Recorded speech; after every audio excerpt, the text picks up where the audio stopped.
Oh, you have to start again. What is it? Sorry. Oh, okay, mute. We're now unmuted, so welcome to the March meeting of CB2 Street Activity Committee. Again, we are a committee that reviews street activity applications in Community Board 2, as well as environmental, sanitation, resiliency related matters. Today, we're focusing on a list of street activities coming up mostly in March with a few in April and May. We typically simply go in order, chronological order, as they're listed on our agenda. We sometimes will bundle together multiple events from the same applicant. So we'll go that way for today's agenda. We typically will have we'll ask for a short presentation from the applicant, and we will promote you, and you'll have the ability to share your screen, including graphics, which is always appreciated. And then we will open it up to questions from the committee, the community board, and the public. So with that, let me do a quick introduction. So again, I'm William Benish. I'm the chair of the committee.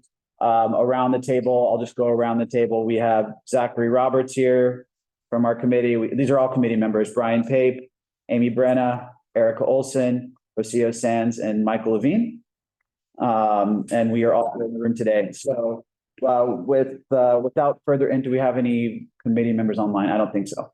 So without further ado, let's begin. Our first application is going to be the Adenola pop-up. And so if you're here for this application, I'm just going to ask that you raise your hand as an attendee, and we will promote you to panelists. Thank you.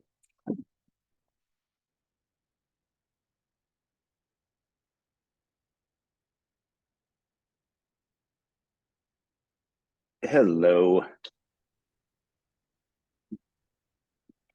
Hi, you have a camera. Yes, there we go. Now we can see you. Hello. Lovely. Welcome. Good morning or good evening. How are you? Good evening. Welcome. Doing well. Excellent. So yes, please go ahead. You should be able to, if you could just give us an overview of the event, and you should be able to share your screen as well if you'd like to. Sure. Lovely. Bear with me 1 second. So Adenola is a UK clothing company that is looking to expand its presence here in the United States. What they're hoping to do is build this small, or they have a fabricated kiosk that they'd like to bring in to put into the Astor Place Plaza, at which point they will, over the course of Friday, Saturday, and Sunday, be giving away close to basically like 2,000 pieces of merchandise. It's totally free. They're not, in an effort to kind of keep it in a controlled fashion, they are thinking that they'll basically resupply the kiosk with 150 pieces of merchandise every hour. So it's not like a free-for-all all at once. They're looking to do this basically between the hours of 11 and 3 p.m. on each of those days. Theoretically, the setup could be done the morning of Friday the 8th. In a perfect world, they would look to have the kiosk dropped off on Thursday. There would be 24-hour security guard there, making sure that it doesn't get tagged or destroyed. There are some battery LED lights inside the kiosk, but it's a completely self-sustained kiosk that would basically just get dropped off, ideally on a Thursday, if not early in the morning on Friday. The merchandise would be brought in. It would be manned by people from the company that are flying in from the UK to do it. And it you know, if they're doing it from 11 to 3, then, you know, once you do, you know, they basically would drop that hatch down to close it, and then there would be a security guard there to monitor it overnight until the staff came back the next day. Got it. Do you have do you have a diagram of where the location is on the plaza? Well, we frankly would take it anywhere you would like, anywhere you'd allow us on the plaza. But my thought was, I don't know if you can see here, Yeah. basically like closer to Lafayette, but out of the way of the pedestrian egress that normally flows on the north side of the plaza, and still well away from the cube. But I don't know, like if the mud coffee setup, like what's going on there, if their tables are set up now or not. But you know, we keep clear of it. They're not set up now, right? They weren't today. Yeah. I don't know what day they set up. You could ask and find out. I don't know what else. I mean, I think there's definitely a world where, you know, we can all live together quite happily. We're certainly not looking for, you know, a monopolization of the space. It is simply a matter of just trying to, you know, if people see this on the plaza, there's going to be some element of like, oh, what's that? They will not have people kind of outside of the kiosk, like interacting with pedestrians. They're just hoping that people will come to it, you know, and then, you know, get their free merchandise and increase the brand's profile. Got it. Yeah, go ahead. So I think I live right a block away. I think if Okay. you had it on Lafayette, away from the crosswalks in between, so. Yeah. But where would the line of people be? How would you control the line? I know you said there wasn't gonna be anybody outside, but if you're advertising this, there will be people online. And if Well, to my understanding is that they're not really advertising it per se. Like they're, you know, the brand doesn't really have much of a presence here in the United States. That's the reason for coming here. But they're also cognizant of the fact that they don't want like a flash mob. So, you know, we will have security there. So I would imagine, you know, the fact that they're hoping to give away rough, like the control of, you know, 150 pieces in an hour is, you know, that's a very manageable pace with which to distribute things that are free. So, you know, if people are, you know, and they're not going to, you know, if they run out of the 150 items, you know, in the first 15 minutes, they're not going to, you know, re-up it so that they create a scene. It's more a matter of, you know, as the day progresses, normally there is like an ebb and flow to the pedestrian traffic on the plaza, and just the way it is. So they're hoping to just kind of take advantage of that. And there's also, you know, from 11 to 3, that's, you know, it's not in rush hour. So it's probably 11 to 3 each day.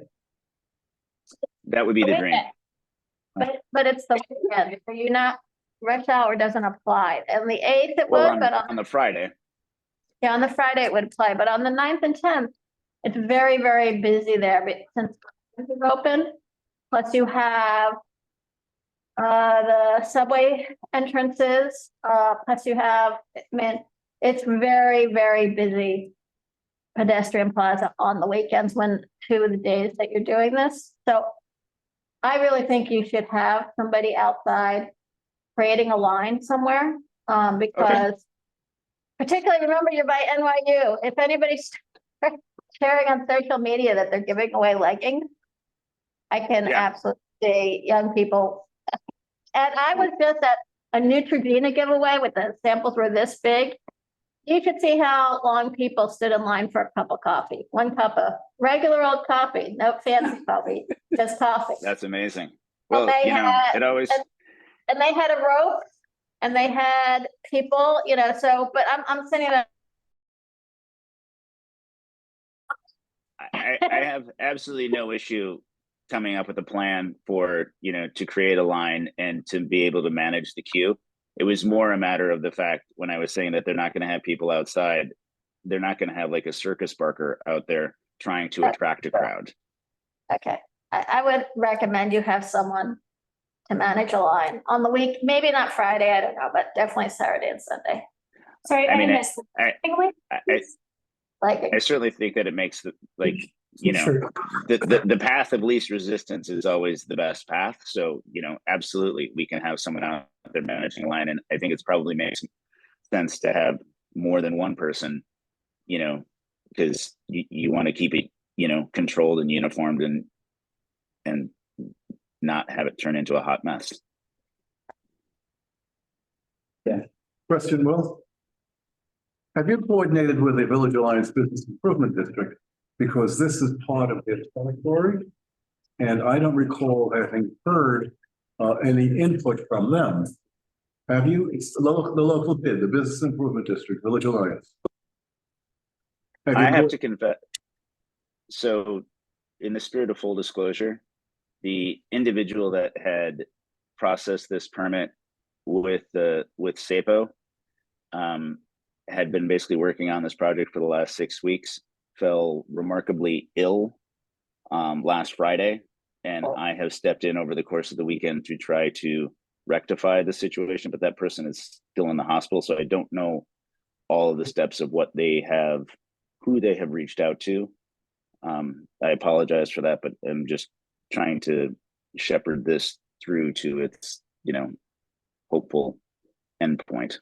So may I make a recommendation that you make every effort to contact the Village Alliance and find Absolutely. out how much they know about this? Don't forget, they have security guards as well.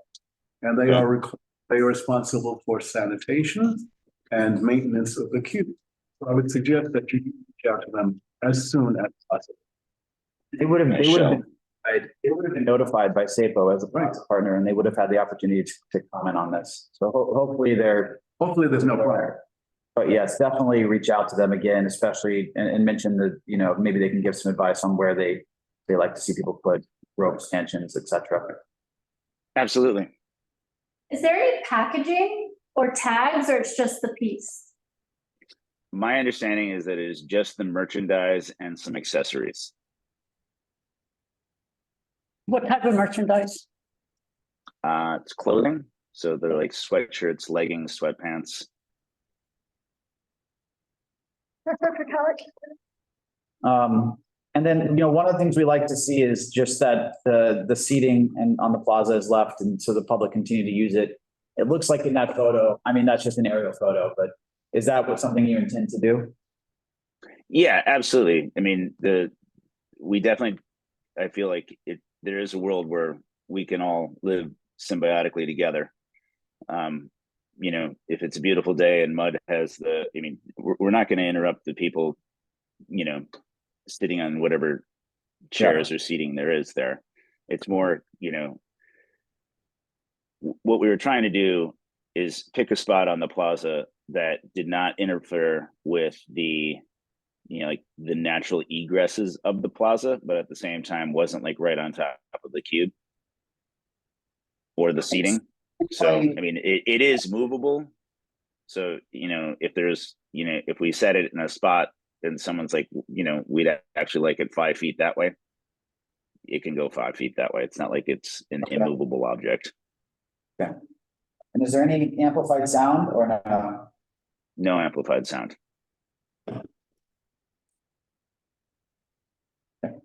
Anyone else have anything? No, let's see if there's anything from attendees. Okay, I don't see any hands raised. All right, thank you very much. It's gonna be a big one. It's 5,000 people. It all depends. It all depends. All right, do you have any? Thank you. Okay. And Thank then- you. Can I just ask, moving forward, is it a situation where you guys vote on this at the end, or do we find out what your take is? We'll vote on it at the end, but I mean, SAPO ultimately what makes the final decision on the permit issuance. Absolutely, no, but I also know that they're not going to issue the permit if you don't approve, or if you find that you have an issue with it. So, you know, it's more a matter of trying to get your blessing rather than No, appreciate it. Yeah. So yeah, we usually vote at the end on all of them. Okay, thank you. Okay. Next up, March 12th, Keys Mobile activation, Broadway between Prince and West.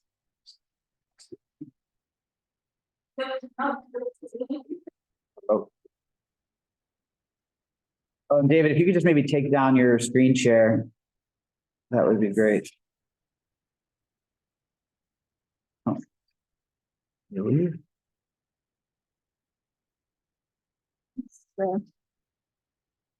Hi, everyone. Can you hear me? Hi, I we end the screen share here? think it just put him as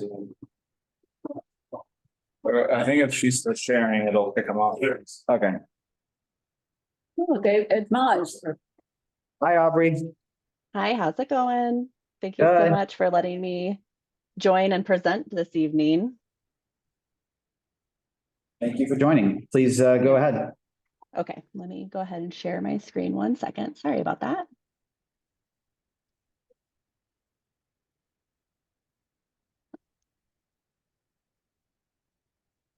Okay, can everybody see that? Okay, perfect. Before I jump into the Keys mobile pop-up, I just wanted to note that the Sephora event has been canceled. I did notify SAPO today to withdraw the application. It just hasn't been posted just yet. Okay, That's the thank you. one that- Yes, we noted that. Okay. Thank you. Okay, perfect. I just want to make sure that you're aware. Okay, This is onto the the only Keys. other. This is the only other one that you have today, right? That's all I see for Idaho. Yes, yes. Okay. Unfortunately, we love to present multiple at once, right? Okay. Jumping into the Keys Soul Care. So Keys Soul Care is actually Alicia Keys' facial beauty line. It is actually being launched on Amazon coming up here in about a week. On the week of the 12th and 13th is when it'll actually be available on Amazon for purchase. To note, she will not be here at this activation, just letting you know. She's got better things to do. She'll probably be at the Oscars, to be honest, maybe, I don't know. Okay, anyway, so this is a very simple event. It is just the promotion of Alicia Keys' line, the Alicia Keys Soul Care, and it's one day. It's only for 3 hours between 11 a.m. and 2 p.m. on the day of the 12th, which is a Tuesday. There will be one truck that is branded that will pull up in the curb lane, followed by one production truck following it, carrying staff and a couple of product pieces for handout. And basically all it is handing out a couple of little pieces of her new product line. It's the Comforting Balm, which is like lip balm. Both are retailed at $24 and $12. It's a small little bag that will be given to everybody. I believe that they have about 250 bag giveaways for that. Once they run out, and they're actually gonna like load up and leave. They're not gonna sit once they run out. There will be a security guard present, 2 security guard and about 3 staff to be able to help anybody answer questions or just kind of give away product. Most of it will be a very simple touch with walker buys. They'll grab the product. Most people don't like to stop and talk, but there obviously a knowledgeable staff there if they would like to. Again, there are no celebrities. There will not be any amplified sound. There will not be any food and beverage, and there is no generator along with this activation. This is just a simple production schedule, again, happening on March 12th. It'll be at around 455 West Broadway between Houston and Prince Street.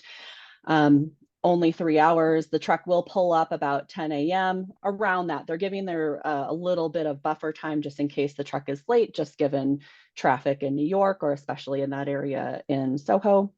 The truck will pull up, set up everything, pass out open to the public at 11 o'clock, pass out the product. 2 o'clock, they close down, they load everything up, they pull everything off the sidewalk, then they're gone. That's pretty much it. So very simple again, not a long day. They're not looking there to be there all day, only a couple hours for a simple touch moment to kind of get the brand out there as well. And this is a site plan to kind of show a little bit of the setup. These are not to scale, but they're looking to take about 40 feet of the curb lane and about 4-foot width of the sidewalk for rope and stanchion, just to help control the line. As you can see, there will be the mobile truck, the production vehicle behind that will bring all the people. There will be 2 security. There's only 1 line for staff, but there's, or 1 little dot for staff, but there will be 3 staff available to kind of help control the line.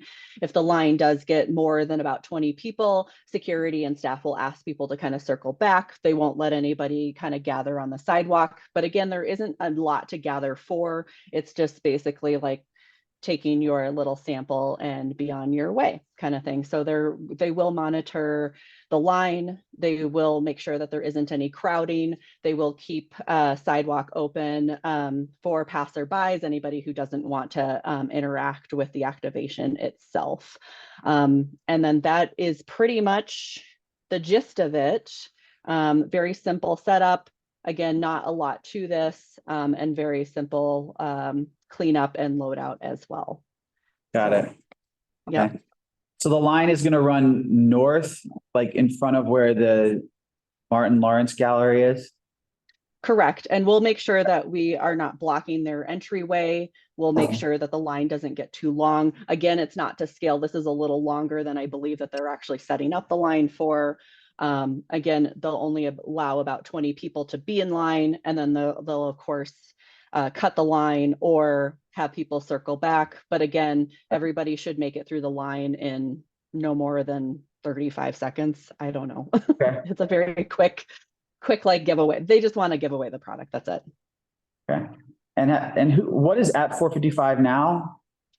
There's actually nothing in that building currently. Vacant? Okay. Yes. And I've have you actually done other pop-ups in that same space for other brands. Yep. And have you spoken to the gallery and just let them know that you're going to be lining up in front of their store? So the production team has actually made contact with them to let them know that they will be there. They, again, if the gallery has any issues day of, they'll of course adjust the line. Maybe they'll have it run, from like south to north, basically just kind of change it around. Again, this is not to scale. So the line, it looks like it's covering the whole storefront of the gallery, but they'll make sure that it's a very short line, making sure that the gallery isn't impacted in any way. I guess it's on a Tuesday. So hopefully not too crazy. Okay, let me open it up. Any questions from the committee here? What did she say is the person, Alicia Keys. It does I guess seem I like, don't know her, right? Feel like it's dinner. The song New York, Concrete Jungle, Where Dreams. It's a great song. the attendance listed is very low. Yeah. Less than 200. How many units do you have to give out? 250, I think. 250. 250. That's it. 250. Yeah. So the attendance here says 175 to 199. So Right. They're overestimating the giveaways just in case. But again, they're not anticipating a lot of people. They'll advertise it the morning of, but they want it to be a surprise and delight. You walk by, oh, there's something fun and a giveaway, and then you go about your day, basically. But it's not supposed to be, can't be more than 250. right. Can't be more than 50. So if you run out of 250 in like 30 minutes, then that's it. You're just going to pack up. They may stay around for a couple more minutes to just get the brand out there and just to notify people that this will be on Amazon. But I mean, everybody knows once the giveaways are gone, nobody really likes to stay and watch. So they'll probably pack up pretty quickly. Okay. Are the giveaways packaged? Or are they just like the bone? They are packaged. Trash. What was that? So there's actually, there's extra packaging. Yeah. People are gonna take it out and then Yeah. are they gonna put 250? Yeah, do you have trash plans? So there is trash that will be available at the truck. They'll also canvass the street to ensure that there isn't any packaging that is left behind. Unfortunately, they can't do all of Soho, but they will check the block before they leave. And they're pretty nice packaging, so it's not, you know, I doubt people will start to take it out right when they get it and throw it Oh. out. Okay. Anything else from the committee? I see Pete has his hand raised. Let me elevate.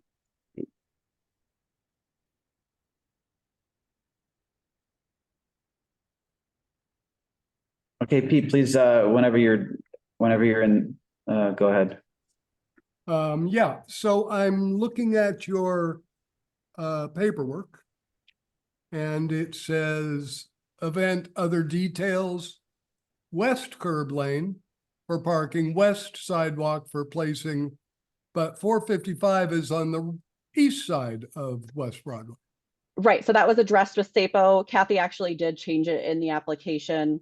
I'll double check with her again, but we are taking the east curb lane, not the west curb lane. Okay. I don't know if you can see, I don't think you can see mine and Kathy's comments. No, I think those are private.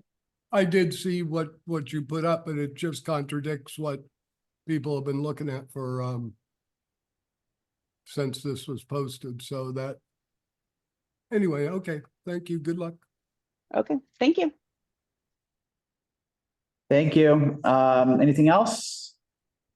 Other comments? No. Okay. Thanks so much, Aubrey. Great, Appreciate it. thanks a lot, everybody. Good luck. All right. Beloved Food Truck, March 20th, sponsor Beloved Broadway between Broome and Spring. I'm going to promote to panelists.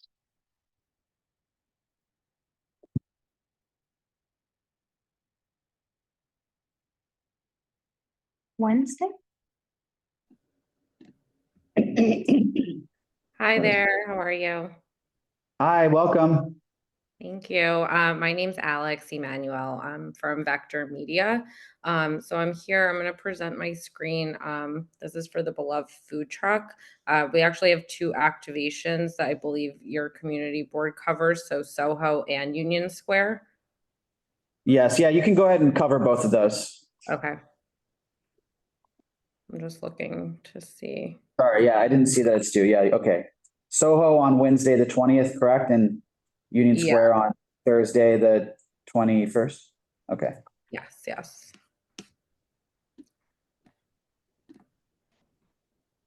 Are you guys able to see? Yep. Okay, great.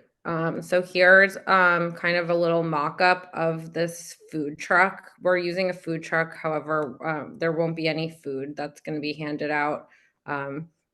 You guys can kind of disregard the background here. This is more just of a visual that you can see kind of like what the creative is going to look like. It's being adjusted a tiny bit to like move the bottle a little bit to the right, but this is basically what it looks like. We'll have some lettering on the top that's going to pop up. We're going to have some complimentary giveaways. So basically they have these 6 different body washes that they're trying to promote. And the way that we're doing this, we've kind of picked out different cold pressed juices. We'll be giving away 500 per day. So the juices are kind of, the ingredients are picked out to kind of, and the coloring to go along with each body wash. So someone will say, I'll have the Dream cold pressed juice, and then along with the juice they'll be given a full-size body wash. It's 11 ounces. We have about like 300 to 500 of the full-size body washes per day, so we'll be kind of giving those out. We'll have 4 brand ambassadors on site. This is a little run of show. We're aiming for Broadway between Spring and Broome, the west curb lane in front of Zara. So like here's a little diagram right here. And then here's back to the run of show. The activation would be from 11 a.m. to 6 p.m. So then we've left ourselves a little time on the front end. I don't think it will actually take this long, but basically the truck will park. We'll have our juice delivery in the morning. Then our like clients and brand ambassadors will show up. We'll open at 11. And then I've left some time on the back end as well. However, I have a feeling we'll probably finish before 6 p.m.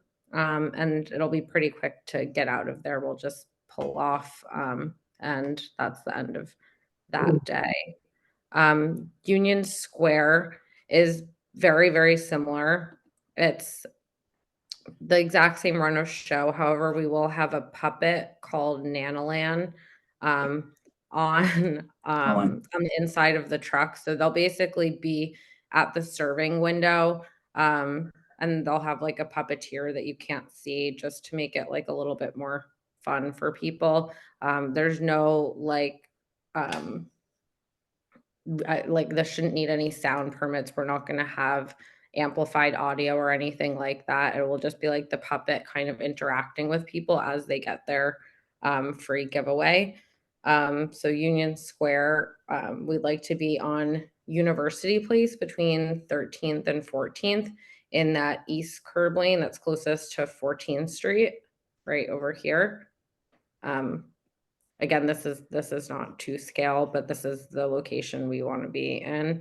I'd prefer to have the serving window on the same side of the truck both days.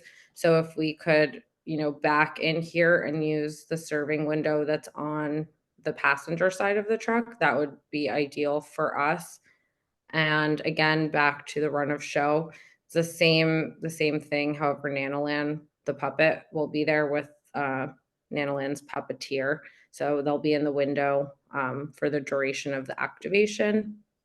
And yeah, that's pretty much it. We're activating a third day in Flatiron, but that's not in your district. So I'll save you that. But again, yeah, here's the truck.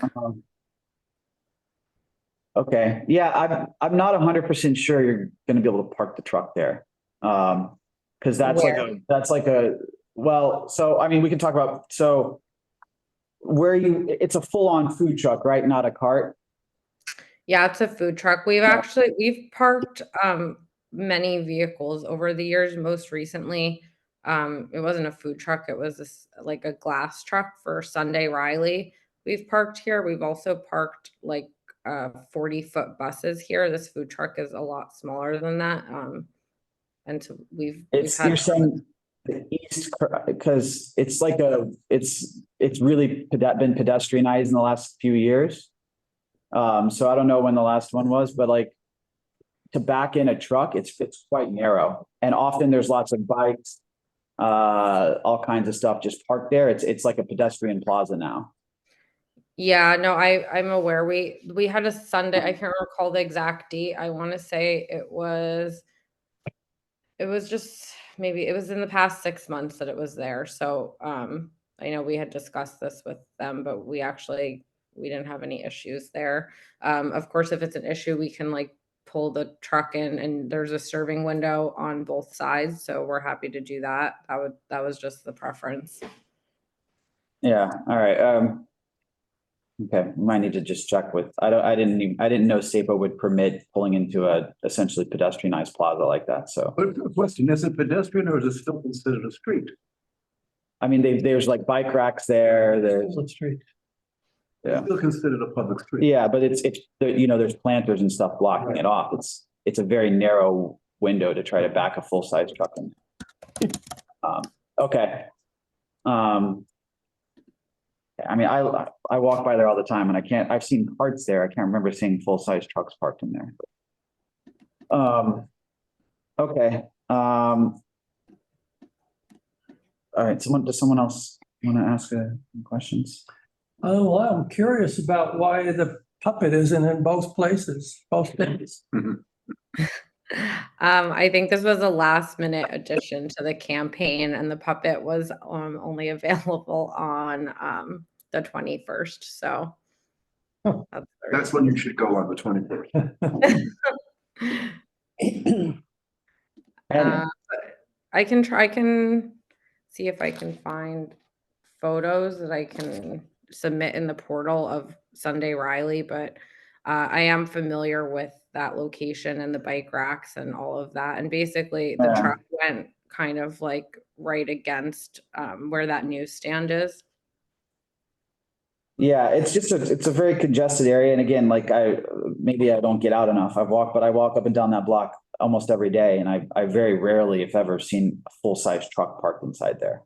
So it's a bit of a surprise to me, but, Isn't there a restaurant also in that, on the west side of that street? there's a restaurant on the east side, a little further down, a sushi place that just opened. Right.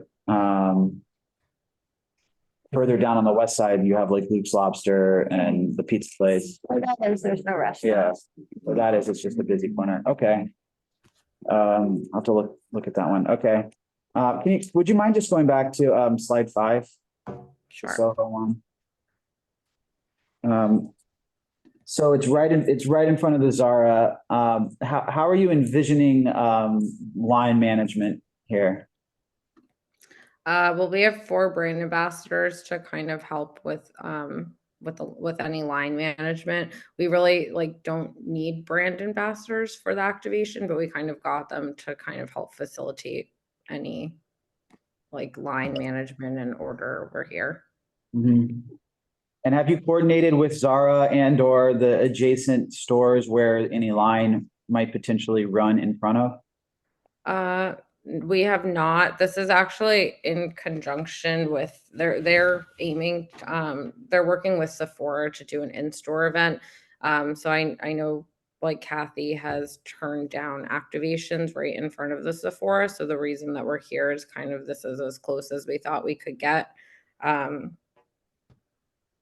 But yeah, in the past, for instance, the most recent one I think we have done there was Sunday Riley, which had a much bigger footprint. It also had an exterior footprint in the curb lane. And we had a really easy time with line management. Kind of everyone just lined up against the curb lane, and it went pretty smoothly. And that was in the exact same place? Yes. And did you get any feedback from Zara or the other? I mean, about No. All right. Well, I would say you absolutely should reach out to them. Any store who's, ingress and egress, your line might go in front of. I think it's a good practice to sort of solicit feedback. Since you're going to be kind of impacting their storefront for the day. Okay, I can do that. Yeah. Anyone else in the room? Otherwise, I'll go to Pete. Okay, Pete, go ahead. Yeah, I was just wondering, you're starting at 11 down in Soho. Is there a reason that it needs to set up at 6? Just because the buildings opposite that, it's residential up above, it's residential on both sides of Zara. On the upper floors. So anyway, that's just something they should be mindful of at 6 a.m.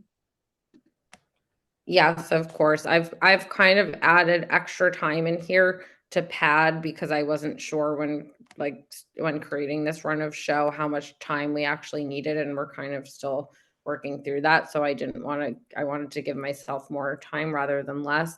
But really all we need to do, the truck will be packed with all of the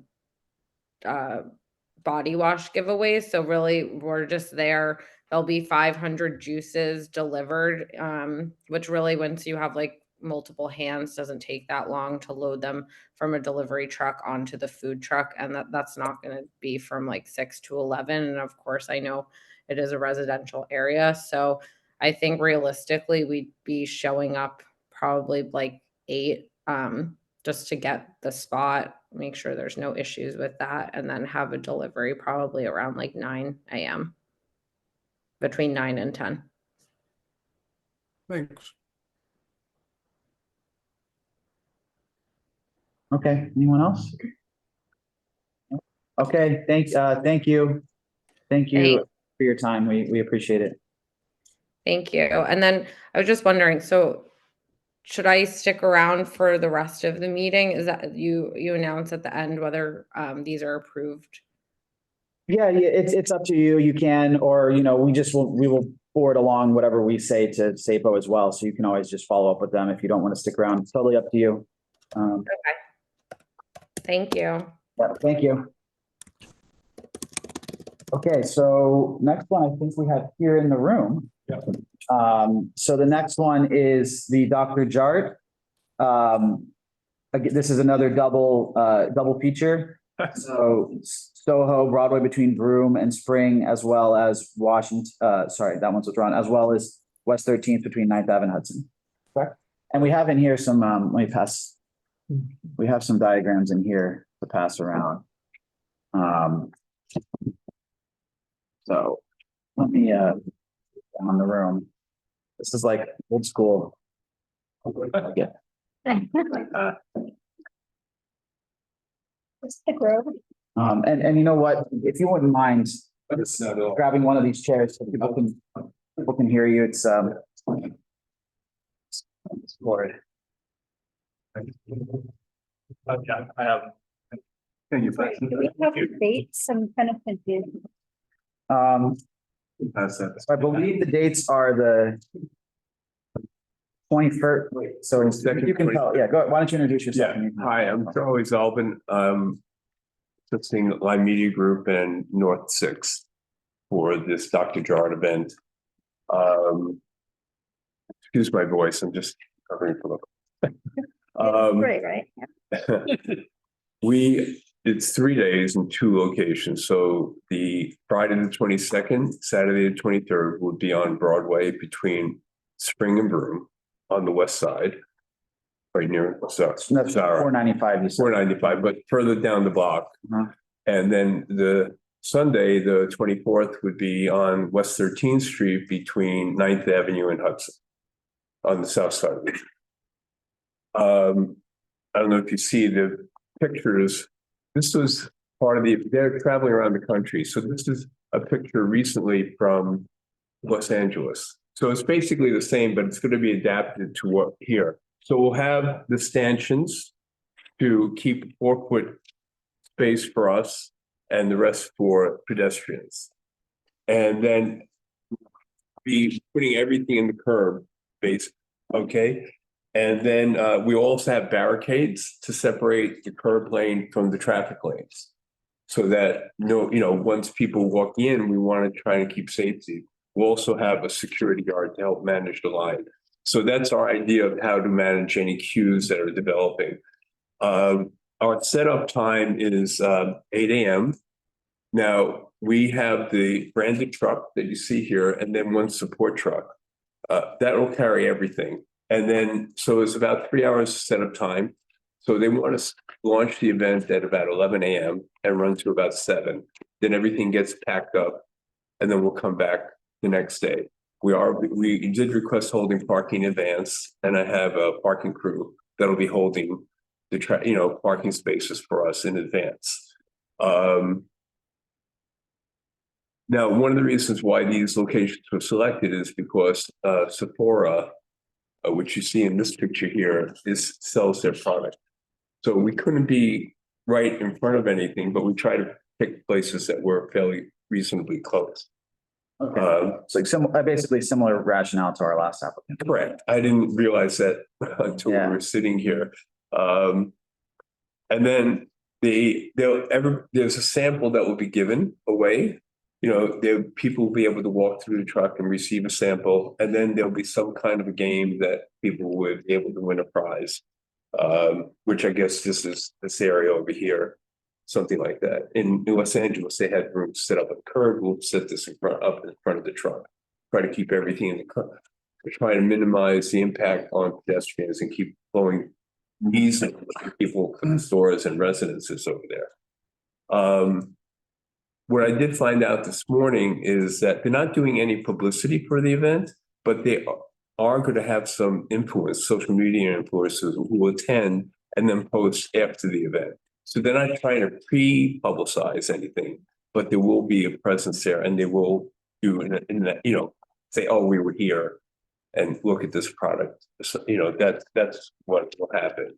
So they're not trying to deal with the regular flow of traffic, not have a mad rush of people coming to get something for free. Do they know who the influencers are and how many followers they have? I don't at the moment. I just found that this morning, so I don't really know. But I did find out because I was concerned about, because you like to know about celebrities and other things, so there's no surprises. I did know that there is no pre-publicity of it. They're not there to promote, say, come down and please receive a free PlayStation or something like that happened during the summer.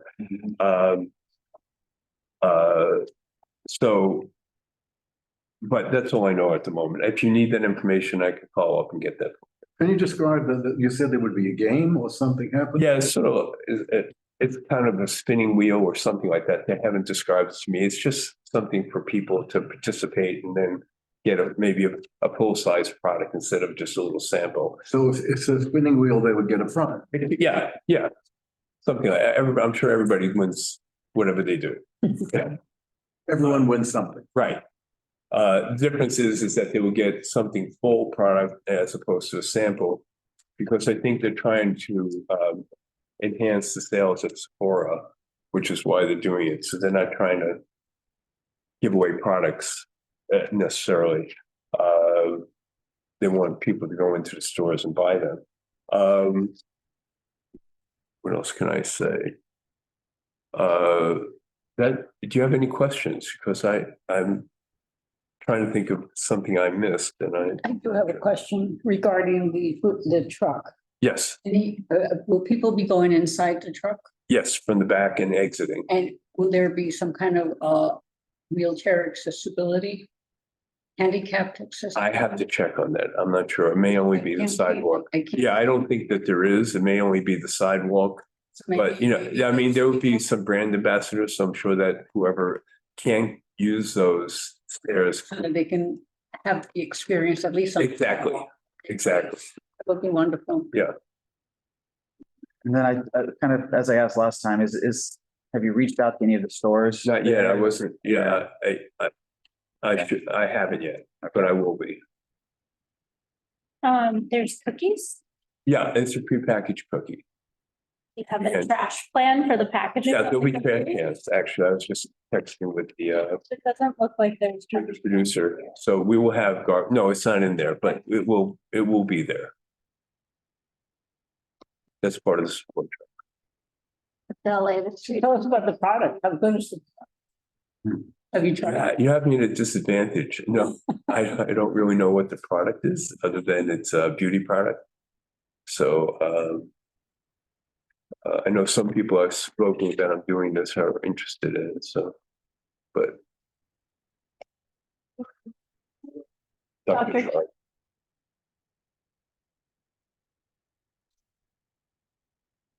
So 362 West 13 Yeah, on the south side.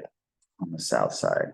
Yeah, the traffic net, this isn't current. It goes from west to east. Yeah, I know they reversed it. Yeah. But that's gonna be right in front of the Gansevoort, I guess. So No, the Gansford is over there. These are all the side entrances and they're not. no, I know. It's like their side cafe. Right. Yeah, that entrance is not open, I think. No, anymore. it's not I so. always run by here. My jogs, okay. Yeah, I think in terms of the influencer thing, that's the biggest question, right? They do it afterwards. Yeah, No, but yeah, I don't you know, trust them. No, as. Yeah, as you never somebody- know. As soon as people see them, they're gonna post about it. If Um, the people who go in, if the van or wherever they are, see them, they will post about them. People will hear about it. Right, but they're not trying to draw the crowds to the event. They're just posting that they were here. Yeah. Right. And this is what, Yeah, but I mean, what we've seen in the past, and again, not, it doesn't always happen, but sometimes an influencer or celebrity, you may tell them, hey, don't post about this, but then they do. I don't know. I'm familiar with that. I live in Union Square and I was there in the summer. So, The fiasco. so yeah, I think if you could follow up with us, because I think that would also impact just our recommendation and the SAPO about the amount of security and that would need to be there, and whatnot. Okay, So I think that's an important item for us. I mean, I'm sure Pete will have more to say, but Broadway and Broome on a Friday at rush hour is a lot. right. Well, we'll be, Yeah. not to minimize it, but we're gonna avoid the intersection. So it'll be within the block. I also know there are a couple of food carts on the block, so it'll be between them and the corner. So, which is a little further down from Zara. Right, so will it be here or more north? I'm sorry, what? That's where, This is not to scale, but it would probably, I try to put it as close to the corner as I could. So I think Zara is over here, so the food carts are, one's by Zara and one is next to it.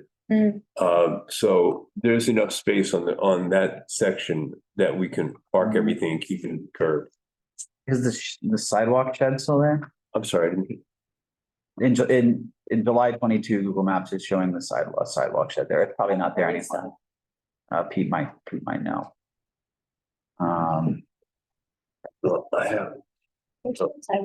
Just in July 22, though. Well, yeah, I think it's fine. What, Yeah, no, but I mean, it's probably not, I guess, it's there. no, there's no side, that block is clear.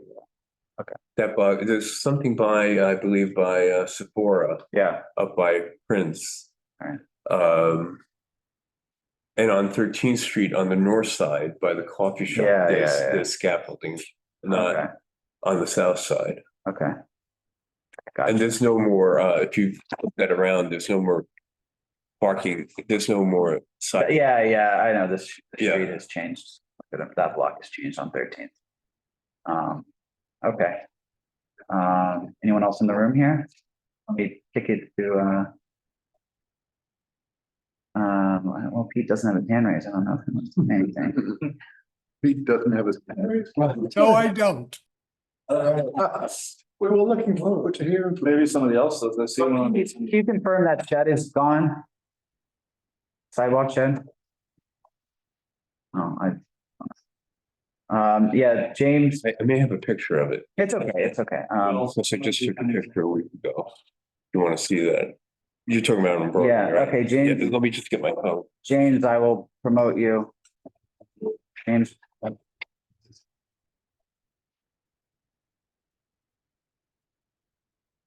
Hi, James, did you have a comment on this one or a question?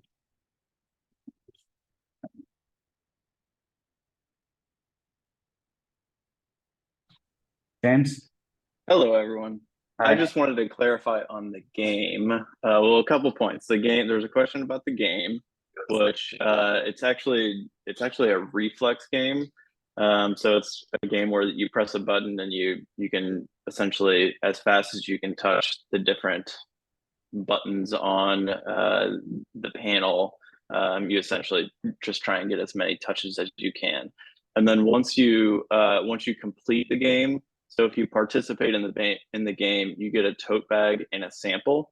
There's actually no full-size products. The only full-size product would be we have face masks, so they come in like little, kind of like aluminum packaging, and those face masks, I mean, people take them home and remove the packaging at home.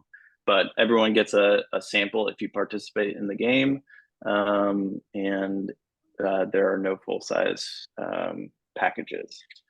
So I think it's like each package is like 25 grams, maybe. I believe that's the amount. Okay. And then I'm just getting some additional info here. So there's 6 total influencers right now, I believe, and we can follow up with how many. You know what they're called? Yeah, it looks like anywhere between, let's see here. Anywhere between 52,000, 93,000, 118,000. So in that range. We can follow up with like an actual document with this information. Okay. And they've all agreed to not advertise this?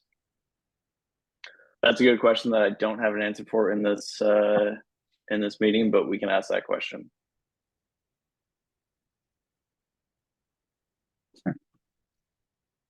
Okay, yeah, that would be great to follow up with. Okay. Please. As of right now, I've been told that they're only posting after the event. Yeah, okay. Okay, thank you. That's helpful. No problem. Anything else here or online? I don't see anything else. Okay. Thank you. Okay, Much appreciated. Thanks for Thank coming you. by. thank you. You planning to go? But I feel like we always ask the hot chocolate. Cookies. All right. So, okay. Oh, we have all of these if you want to come back. Come back or- Well, Okay. want this? Do you want to be back? No, Okay. take them back if you don't want them. You don't want them there? I'll take one of each. Okay. One of each. I'm happy to keep one. I just wanted to make I sure. can do that. everything- We'll keep one of each just for our records. Okay. Thank you. Recycle. So, okay, next, March 23rd, Super Bowl, East 14th between Union Square and Broadway. Another Sephora adjacent. Okay. I'm promoting to panelists.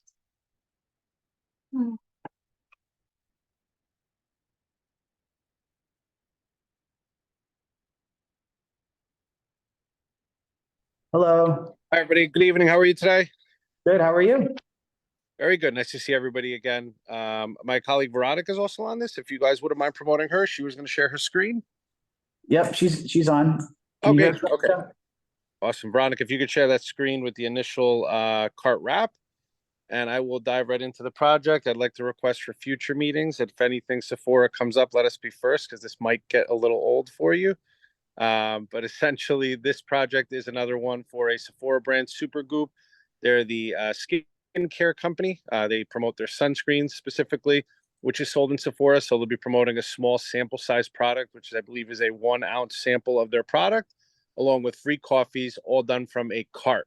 The cart is pictured both unwrapped, it is brand new, and then wrapped in that first photo. We're going to be right on the sidewalk, closer to the street side of it. So only one side is active.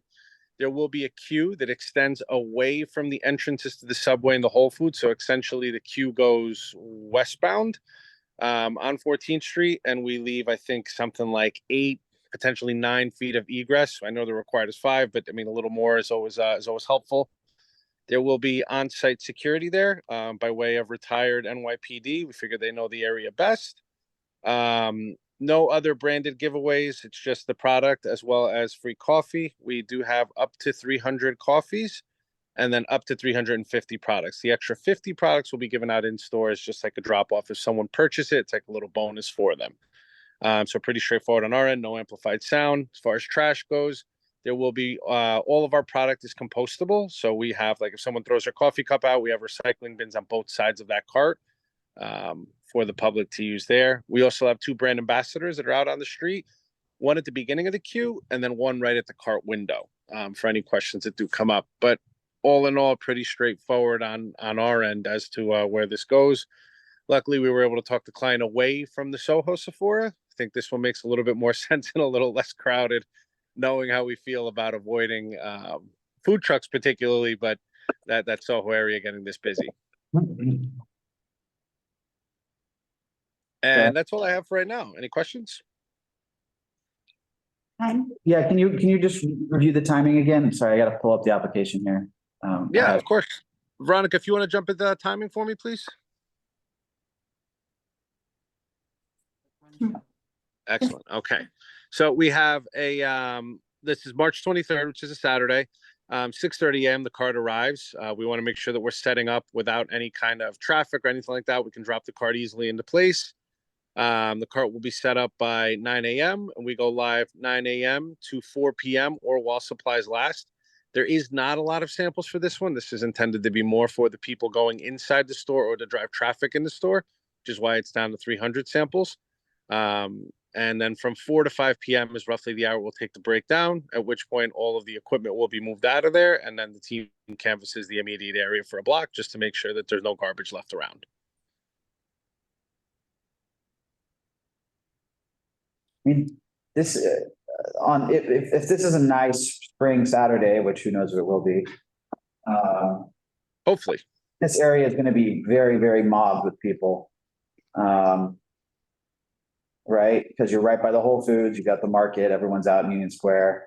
Yep. Did you consider, I mean, we've had a few people set up there and it's been really crowded, even recently with the colder weather. Did you consider sometimes we recommend sort of catty corner placement, well, it wouldn't be in our district, but like Union Square West, stuff like that, which is maybe a little less crowded.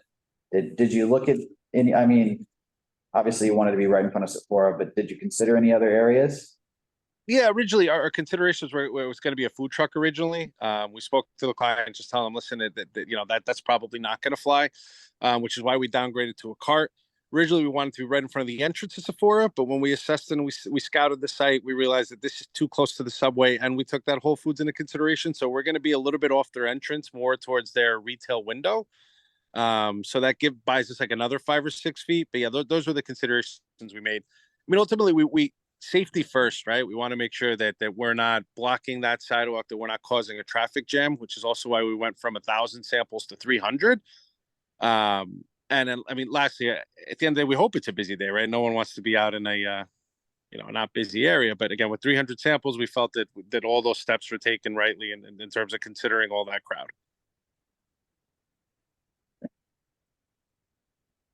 When was the last time that you had this particular event? As I remember, not too long ago, we had the sunscreens. Yes, ma'am. That's correct. That was about a year ago. That was with a truck last year. So this is kind of the evolution of that, right? They had the large truck out there and we couldn't put it in front of the Sephora. So we moved up a block, which was kind of the solve there. But yeah, I mean, this time we kept that in mind and wanted to recommend to them, hey, listen, there should be a cart, not a truck. It was going to be much more manageable for the areas they're targeting.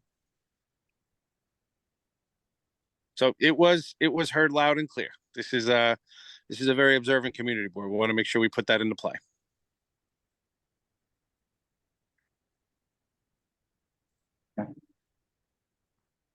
I know sometimes there's vendors that are just set up there without permits. Do you have a plan if you get there and that's the case? Yeah, definitely we do. There is a lot of them. I'm hoping that there isn't an issue with them. So one, that's our early arrival time, and then two, we have retired NYPD that's going out there that knows that area. It also has great context with that precinct. Not that that's going to gain us any more favorable treatment, but to have someone that knew the lay of the land that patrolled that area is always a great thing to have because they're going to be able to see things before we do. So that was our solve for it, having those vendors there. And then obviously if something does come up, our first idea is to play nice. I'm happy to adjust a little bit in each direction, but if not, then that's what we call NYPD and what they're there for.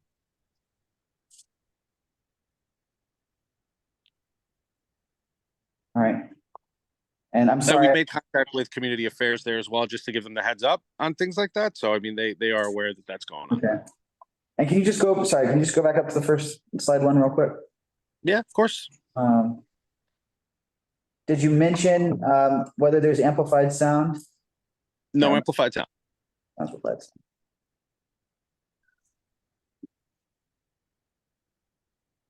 Okay. Do we have any other comment? Yeah, real quick, can you repeat how much sidewalk clearance do you anticipate having at all times? If my data is correct from what I see on Google, which I can't assume is completely correct, there's going to be at least 6 to 8 feet, 6 to 9 feet potentially. Again, Google, our data online is showing it as a 15-foot sidewalk, but I don't know if that's exactly accurate. So when our team scouted it, however, they were instructed to look for a 5-foot egress, and I know we have that. I think it's going to be more than that. It definitely won't be less. Okay. Thank you. All right, I don't see anyone else. All right. Thanks for your time. Much appreciated. Thank you, everyone. Have a great night. Bye. Good night. Okay. Next, we have also March 24th, Laneige Bouncy Firm NIFTA Broadway between East Houston and Prince. Okay. I'll promote you, David. Veronica, if you could stop the share as well. Hi, everyone. Can you hear me? Yep. Nice. Hi, how you doing? Thank you for taking the time. I'm just gonna share.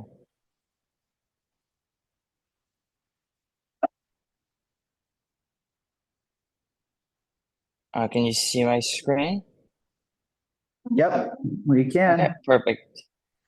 So this is a pretty simple and straightforward event. So my name is David. I'm representing NYFTA. We're doing an event with Laneige, which is a skincare brand. It's one day on March 24th, Sunday. We'll be using the vehicle that you see on your screen right now that we're sharing, a very small vintage truck that is used for sampling. So we will be handing out prepackaged shortbread cookies as well as a sample of the new product that they're promoting, which is a skincare product, some type of moisturizer. So it's just going to be pretty straightforward sampling. We have staff there to ensure that the queue is done properly. We're going to have stanchions as well. It's, also we're choosing any prepackaged products just so there's not a lot of crowding and people can get through pretty quickly.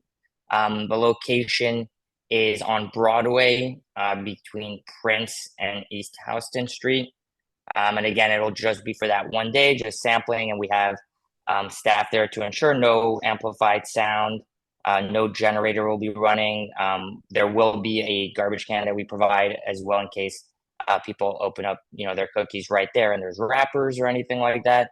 And we're also next to a few public garbage cans as well. And we have about 700 or so samples that will be given away, and things start at around 11 a.m. and then it goes, until around 6 p.m. or until supplies last. So that's pretty much it. If you have any questions on that. Got it.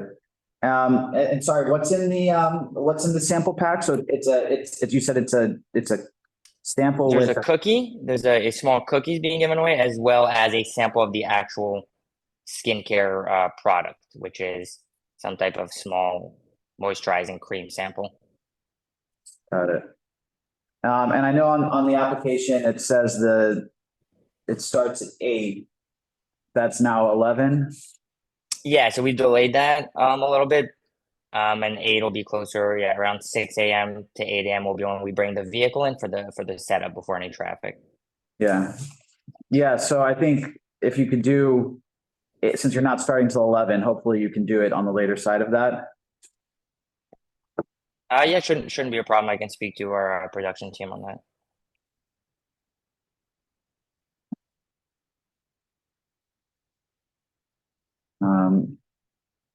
Okay, so you said 11 till 6. Okay.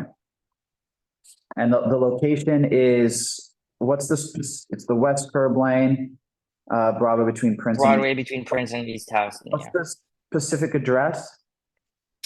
There is no specific address. Yeah, if you can still see my screen, I have pulled up here where that should be, right around here. Okay. So that's 575. Yeah. 575 Broadway. Okay. So it's not a set, so in case there's anything there that day or any vendors or anything like that, we can move a little bit up or down depending on what's better for everyone. And we made sure, obviously, it's a larger sidewalk. So we'll be, giving way more than 5 feet of egress, and have stanchions to make sure that people that are lining up are not kind of bleeding over. And then have you done, I've already asked this question to others, but have you done engagement with the stores on that block that you might be parked in front of? Yes, our production team has, during the scouting period, gone out and spoken with some of the stores to make sure that wouldn't be interfering with anything and see if they have a problem with that. And so far, any pushback? No pushback.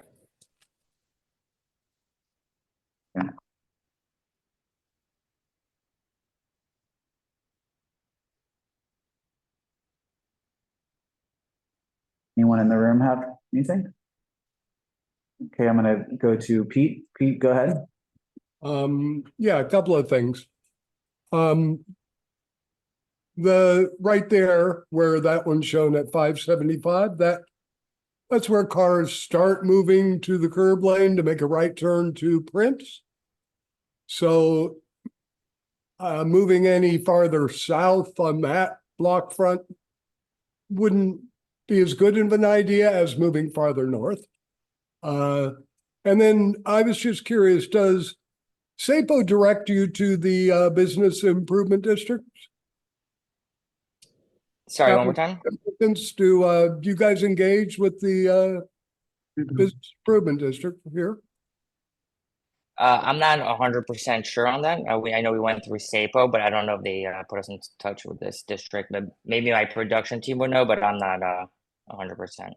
Okay, I would just suggest to the committee that might be a good suggestion for SAPO. We have a new executive director starting next week, and anyway, it's a good way to help manage all this stuff. Thank you. I think that's a great idea. To definitely get the bid moved in. Okay, anyone have anything else? I don't see any more hands. Okay, thanks very much, David. We appreciate your time. Thank you for your time. Have a good night. Bye. Okay. Sure. Yes, sure. Pop up 21 Green. The pop-ups there, but this is for multiple locations: Green between Canal and Grand, Worcester between Grand and Canal between Green and Worcester. Okay. Let's see. Let me elevate you. Yeah, this one's a lot of. It's like a U, I think, that wraps around. Now.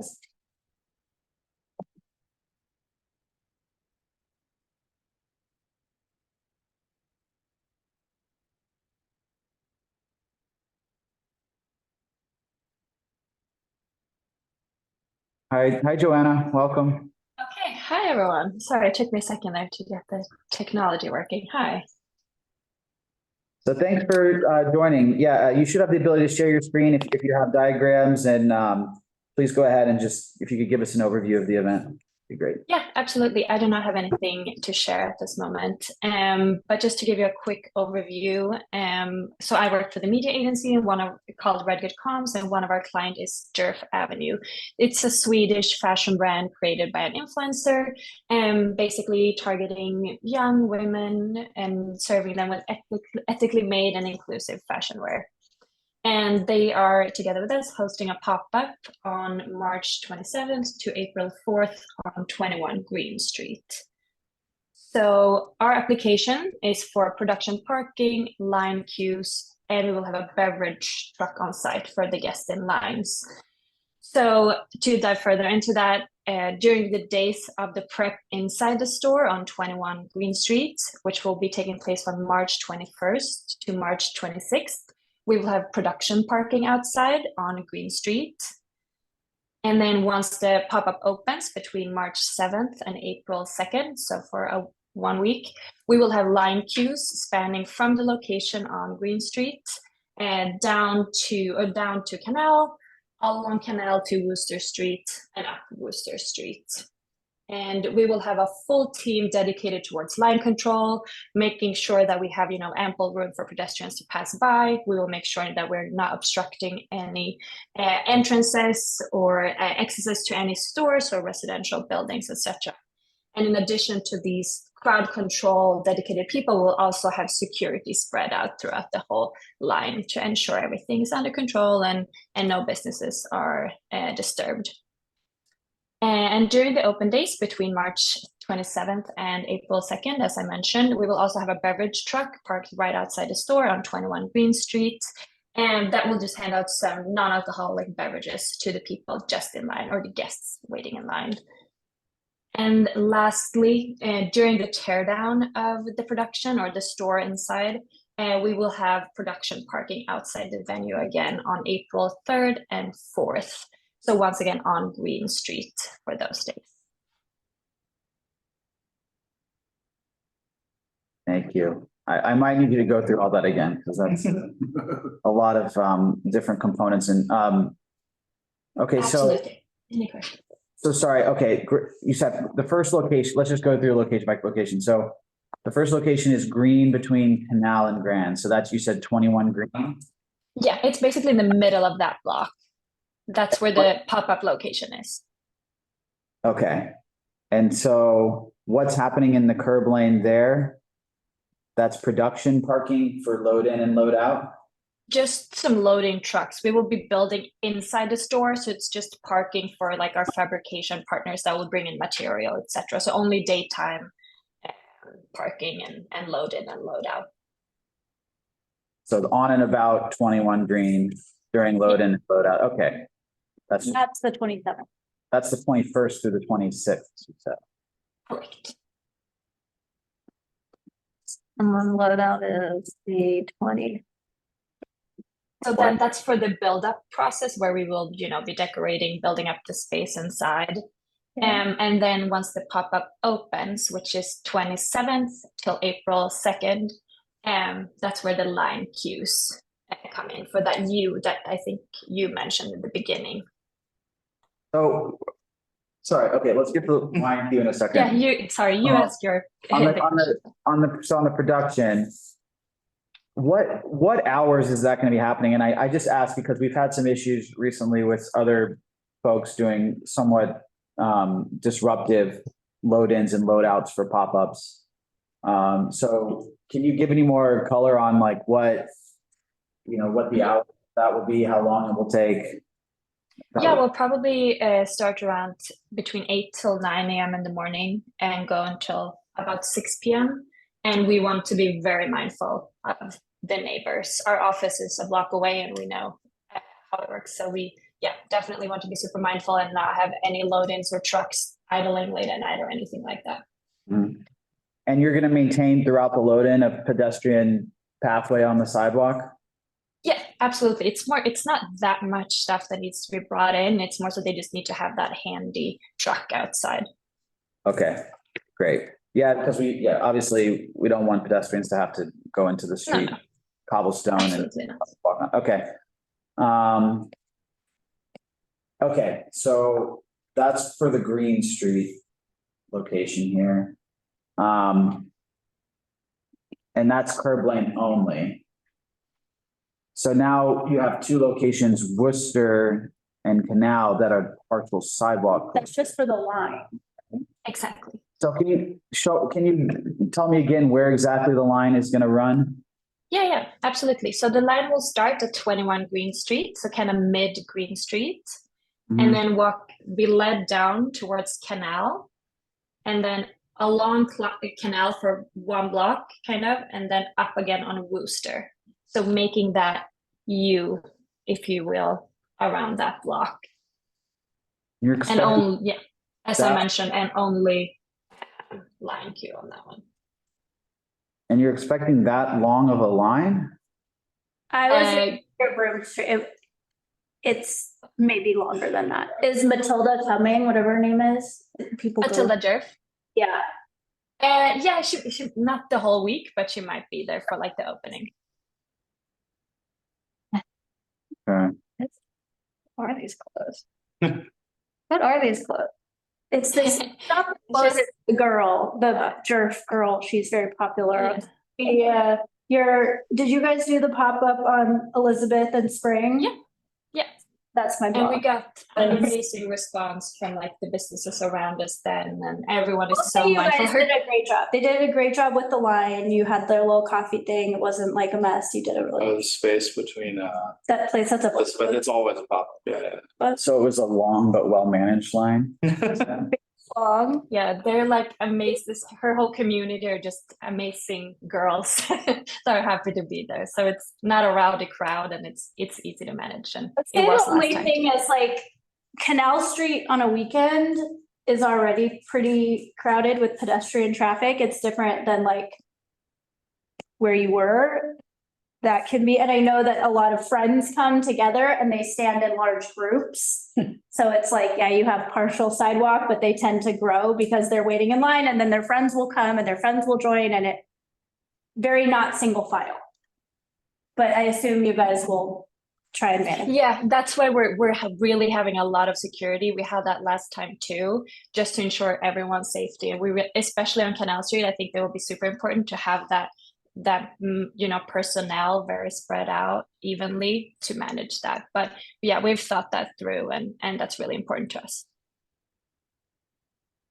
Can you talk about outreach done both to residents and businesses on these impacted blocks? Because I mean, it seems like obviously the line's not going to be the same every day, depending on which day of the week, but we're talking about a line that's going to be on people's blocks for multiple days. And we wanted to have this discussion first, of course, but we're definitely planning on talking to everyone and just, making sure they know what's going on and give them our contact number if anything comes up. Same with the security. Last year, we did have the security manager walk to all these stores as well. So yeah, definitely planning on having that conversation to make sure everyone's in the loop and that they have the contact info but hopefully not, anything should come up. Yeah.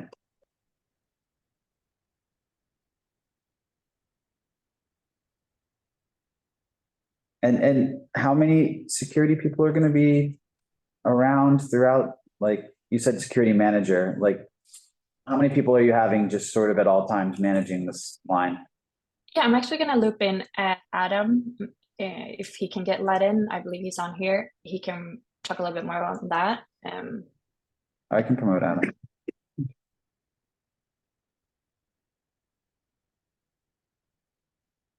Oh, maybe he.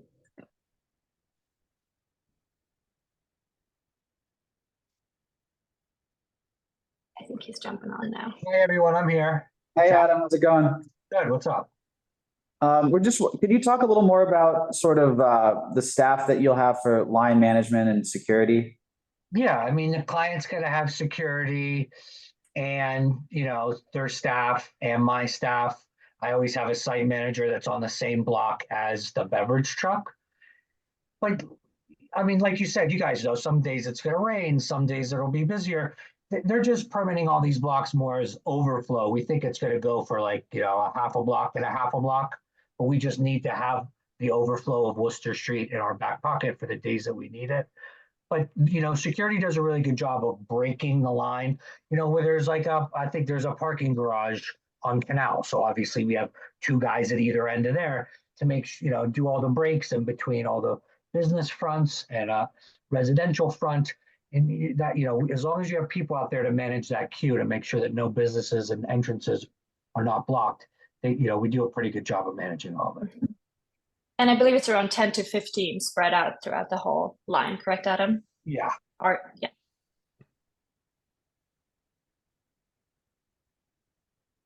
Okay, and can you talk, sorry, we didn't get to the beverage truck yet. So where's the beverage truck going? The beverage truck's gonna go on Green Street. It's like just like a Coca-Cola truck or basically it's gonna hold the product and they're gonna have some of their brand ambassadors just passing out free samples, but it's really only for the people in line.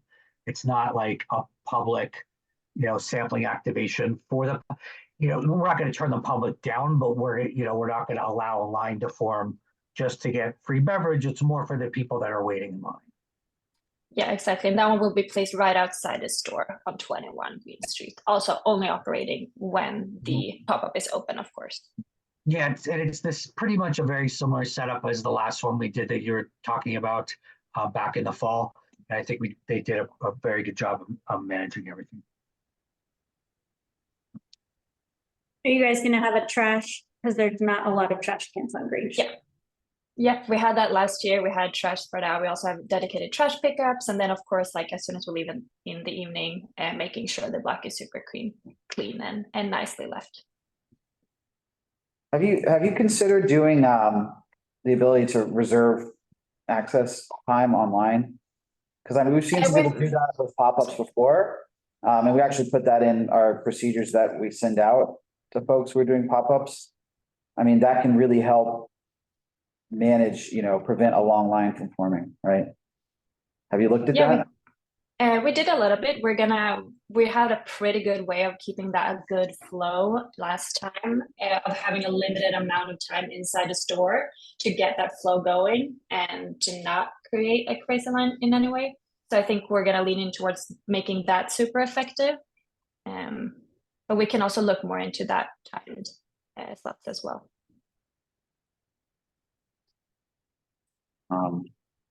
Seems, again, it's one of the longest lines I've seen someone talk about, but I understand it won't be that long the whole time, maybe, but maybe it will. I would say her yeah. following is not of work age.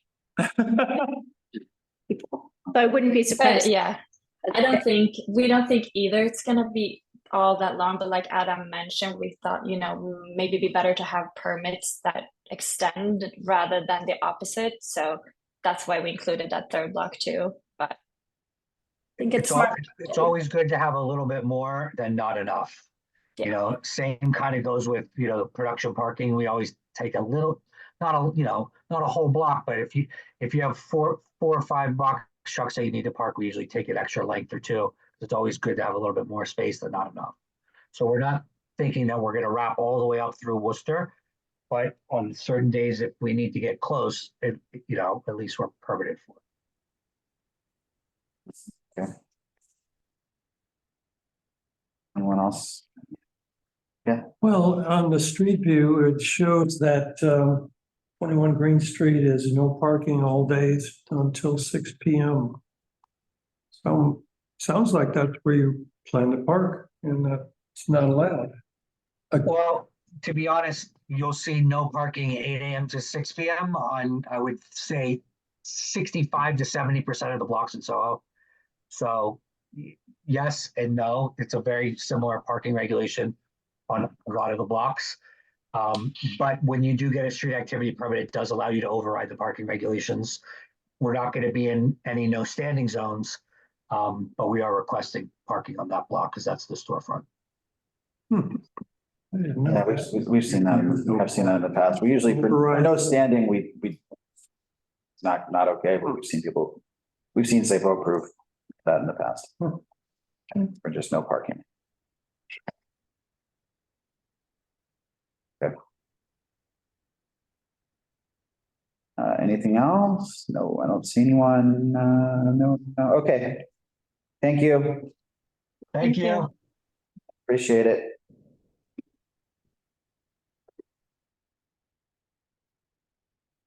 All right. Next up, we have Beauty Line launch. YSL 9th between Gansevoort and West 13th. Gansevoort Pedestrian Plaza.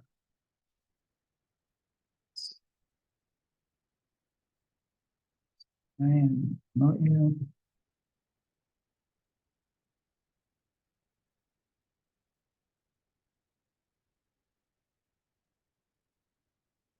Hello, how is everybody? Going to share my screen. So my name is Sai, I'm with Industrial Creative. Our client is YSL Beauty, and we are producing a pop-up at Gansevoort Plaza. Give me 1 second while I share my screen.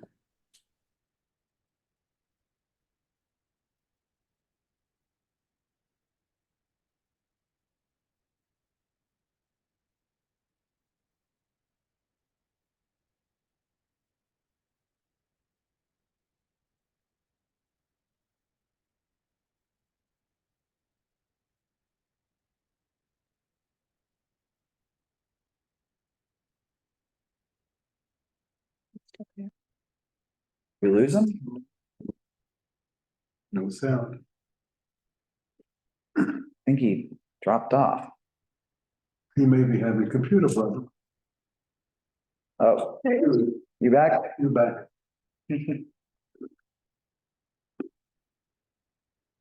Sorry, yeah.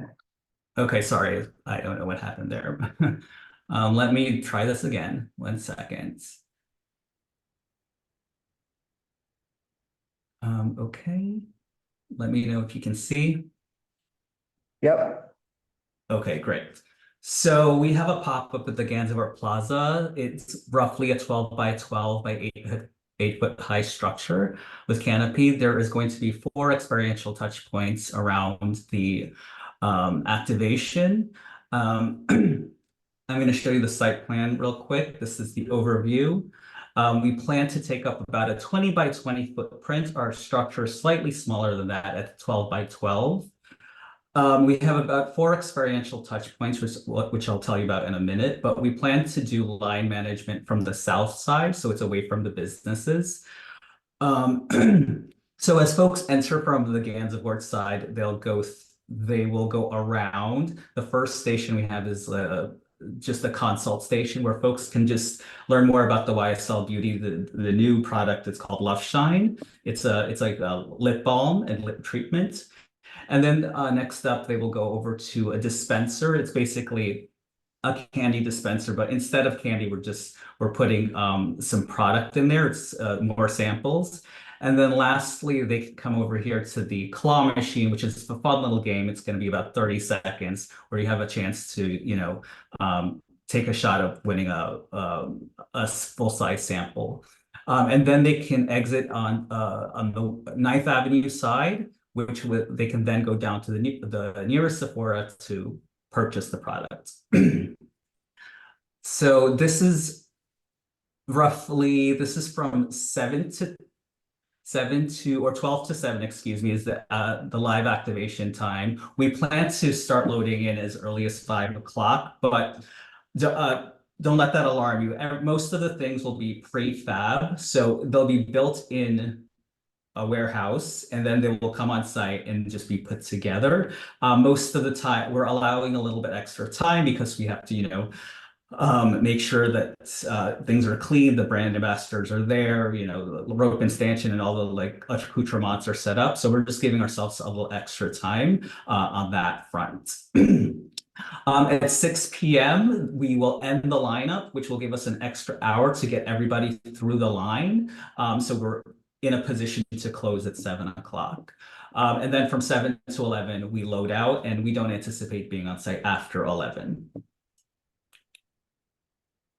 Is this a single day or 2 days? I thought it was.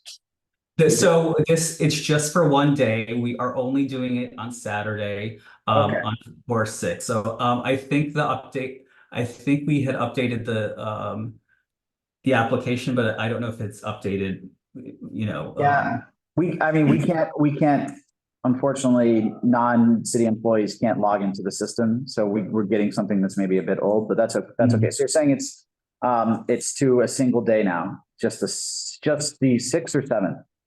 It's just the 6th. Okay.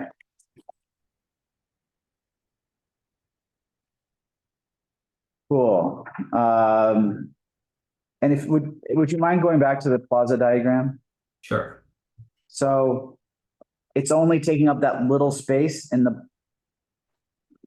corner of the Correct. plaza? So the actual structure is only 12 by 12 by 8 foot high. We're going to extend a little bit further out to account for line management and just folks around the perimeter. So this is our total ideal footprint, is the 20 by 20, but our actual structure is not even is just 12 by 12. That shaded area is not anything. That's just meant to be the plaza. That's just the plaza. It'll likely only be a carpet runner. There's no structure there besides the rope and stanchion. And are you planning on leaving seating on the plaza? We do plan on leaving seating, so we'll work with the Meatpacking Association to preserve some of that seating. If you look at the diagram over here, we're only taking up this lower left-hand sort of corner. Yeah. So there's an entire area to the east where we can leave seating out. Yep. Cool. And okay, can you talk about the amplified sound? So there's a DJ? There's no DJ, but we do plan to have amplified sound. So, you know, to make it a little bit livelier, we are positioning the speakers within the structure so that it's only ambient sound within our footprint, and it won't extend too far out from our footprint.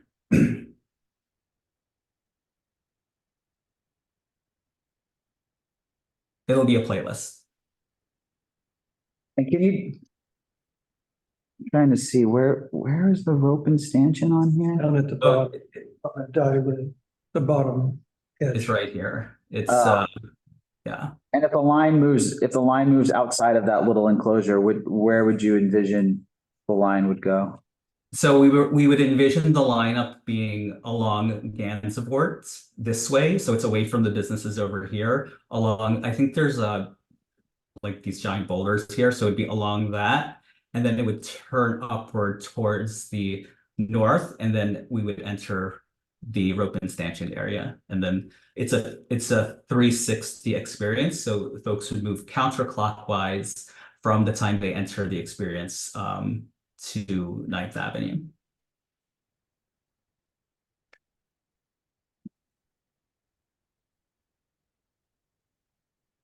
Mouse want to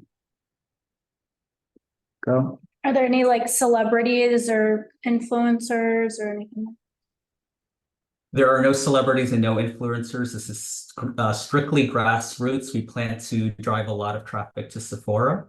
You know, Sephora is pretty popular with the board, I gather. This is the most Sephora tied applications I've ever seen in one night. It's all Sephora. Did you guys produce the pop-up on Lafayette that just happened a little while ago? The YSL one? The candy shop, yes, we did. Okay. How did you feel like that went? There was a big turnout, which we were happy with, and we got through everybody. To mitigate any sort of big crowds, we do plan to have a line management system where we have when we invite folks, we have them sign up for blocks, and so if we reach a certain a limit in an hour window, we can have those people not show up, or invite them later on. And you have like a system for that? How does that work? Yeah, so we're exploring a few different systems. The first immediate system is called Eventbrite, and Eventbrite allows you to institute timeframes with capacity limits. So what happened with the line on the last one? I live down there, and I don't know if you were just here for the Jerf Avenue. I feel like if we're going to say you handled it really well, we'll give you this again. This would be like the opposite, in my opinion. That was a beautiful Friday, and it was chaos. Like there were lines up across Spring, all the way down Crosby, in front of the subway station. No one could get anywhere. It was like packed in that plaza. It was just like, you can't do that in Soho. And there was I found like one security. And then there was the coffee place, and it was unclear who was getting coffee. So like I have hesitations and skepticism here. And that's why I'm asking so many questions, because I felt like that was poorly. No, and absolutely, there was a higher than anticipated turnout for that. But this is why we have the line mitigation measures this time with the ticketing and the Eventbrite. So very well aware of that, and we're hoping to control the line that way, so it's not a free for all. So how does that work? What if you sign up? What if you just show up and get online without doing the ticketing? So we would broadcast in the messaging, however we promote this, we would say sign up at this, Eventbrite or whatever it is. And then folks would sign up. We would see how many folks are coming through in each particular hour. And at that point, there's always drop off. So in that case, we would allow folks on an as capacity, as capacity is like as however we can allow them in. So we will allow folks as if we're not at capacity, basically. Okay. And what would capacity be? So we're accounting for the 7-hour events. We are accounting for up to 100 people per hour. And is the Eventbrite thing done online, or is it like when people get there? In advance. Exactly, it's done online. In advance? In advance. In advance, correct. And then you wouldn't let people just walk up. You would say you have to sign up on Eventbrite. Right. If someone wants to come in that day and there's spots in the Eventbrite, we can actually check on the back end. We would have them sign up live with the QR code. And can you give an idea of like how many staff you're going to have helping with like the line? Absolutely. So in the immediate area at each experiential touch point, there's going to be one brand ambassador, that's 4, and we'll have an additional 5 folks, either security and or brand ambassadors, doing line mitigation and line management. So for this footprint, we feel that it's only a 12 by 12. We feel like that's sufficient. Have you been coordinating with the bid on this one? Yes, we've been in touch with the Meatpacking Association for this. Okay.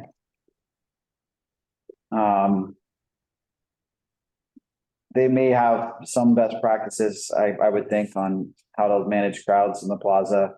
I think one thing we want to make sure is that pedestrians can still pass by, and they're not by pedestrians moving north along 9th Ave, for instance. And so is that going to be maintained? Absolutely. We'll maintain the egress along the sidewalks to make sure there's proper flow from pedestrians or anyone trying to pass by.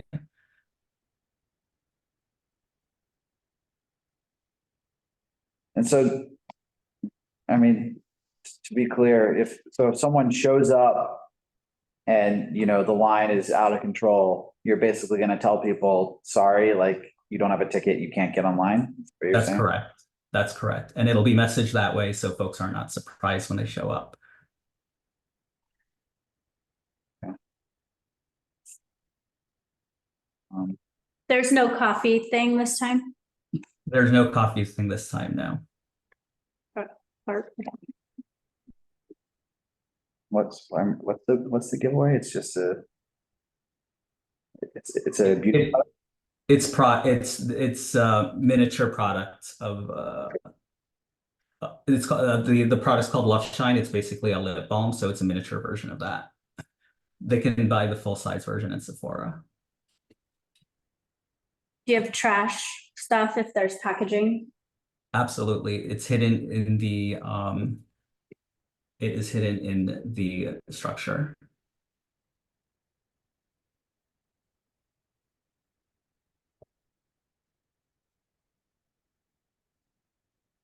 Yes.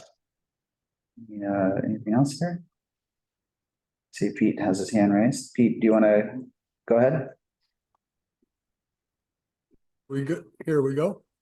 Yeah, I'm just curious. You mentioned for Eventbrite or Eventbrite, I think it is, that you can invite people.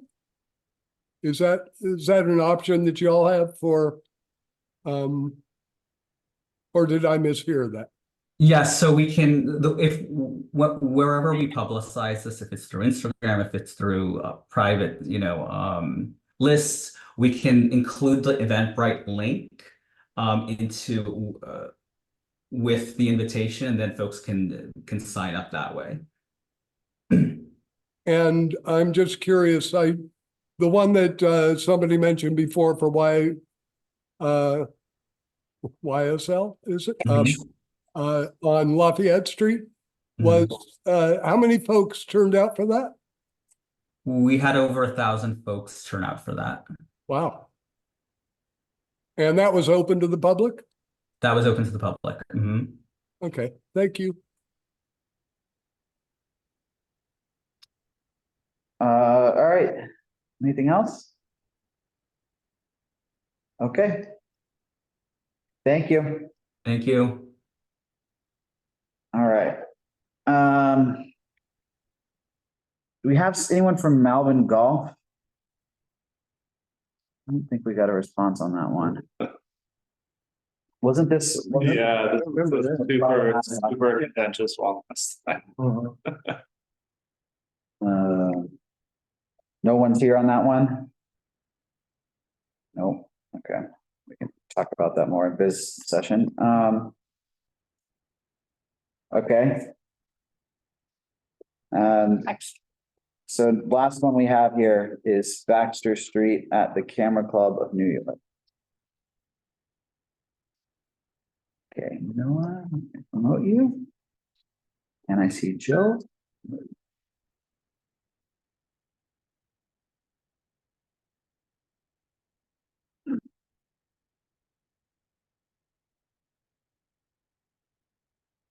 Hello. Hi. Can you hear me? Hi. Yes. Okay, Thank you for thanks for sticking around. Of course, just sharing my screen. Okay. Can you see my screen? Yes, we can. Okay, my name is Noah. I will be presenting on behalf of Baxter Street, the Camera Club of New York, for our block party slated for May 11th, 2024. Just a brief overview, Baxter Street, the Camera Club of New York is a 140-year-old arts and nonprofit organization showing photo and video work. We work with emerging and mid-career artists offering artist studio space, materials, and free programming.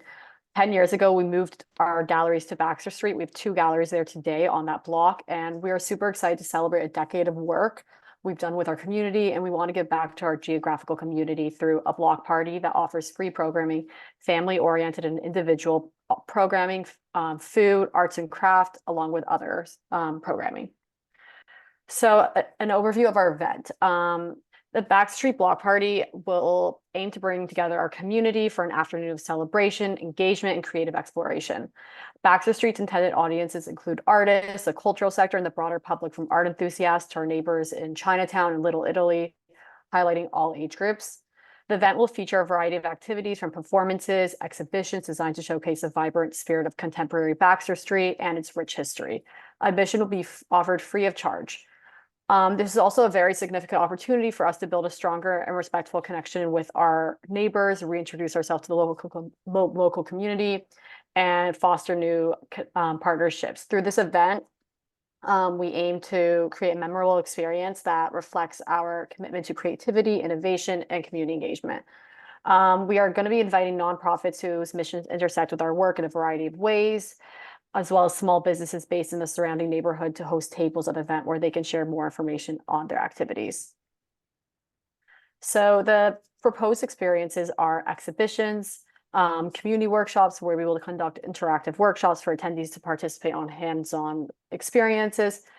We'll also have local partner spotlights where we will allocate space for existing and new partners to showcase their contribution to the community. This can include local businesses, art institutions, and community organizations. We are also planning on live performances where we will collaborate with local performers and artists for live music, dance, and other performances. So far, we've confirmed the following participants. In the neighborhood, we have Project for Empty Space, Spongies, Sisters in Self-Defense. In terms of partnerships, we've confirmed Printed Matter, Matte Magazine, the International Center of Photography, the Drawing Center, and the Asian American Arts Alliance.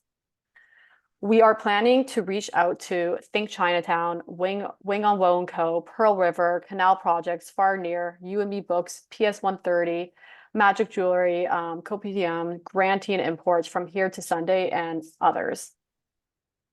We have also over here, as you can see, we've completed a neighborhood outreach, which was conducted on February 15th, 2024. We reached out to all of our neighbors, whether it was residential or businesses on our block and surrounding our blocks, informing them of our block party, the date, the time, and also invite them to either participate or attend. This block party, we plan to take over the entire block of Baxter Street between Canal and Hester. We will make sure that there are no disruptions to storefronts or the parking lot. But we will also have security measures implemented on both sides, allowing for safe passages of vehicles on the left side of the block.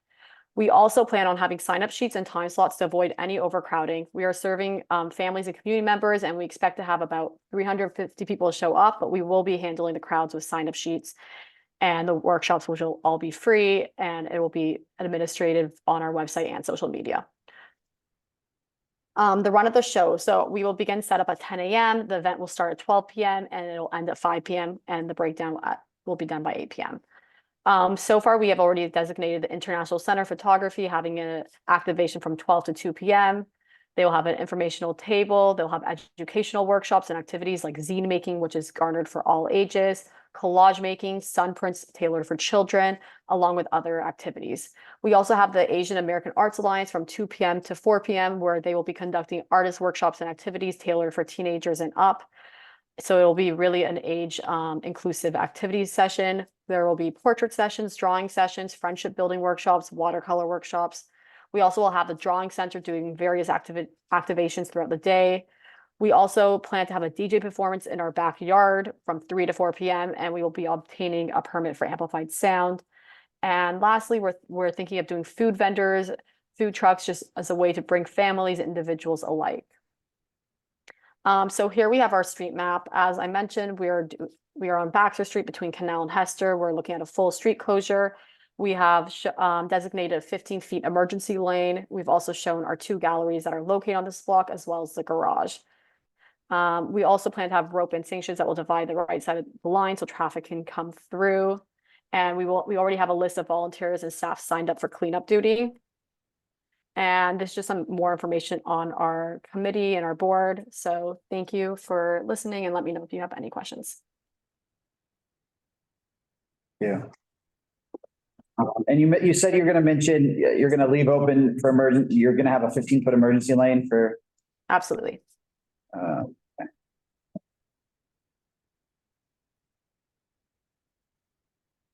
I wonder if the new CB2 rules have gone into effect yet that they just passed. This might qualify as a culture event, remember? Right. That's one of the new categories. Yeah, that's right. I don't know. May I ask a question about the attendance? How you have invited dozens of very formidable organizations to participate. What is your estimate of the number of people that you will ultimately have? If everyone that you have invited does participate, I don't see how you can fit them all on one block, especially leaving a moving lane. It seems like a lot of people for a very exciting event. And I won't use the R word, but what if the weather does not cooperate? Do you have options? Yes, so in terms of the rain, we spoke to SAPO and they said that if that does happen, we can reschedule another date. So we have already spoken to them about that. That was a worry of ours. In terms of the various organizations, as I said, we will be doing time slots. We also have 2 galleries on that block, so that gives additional space inside.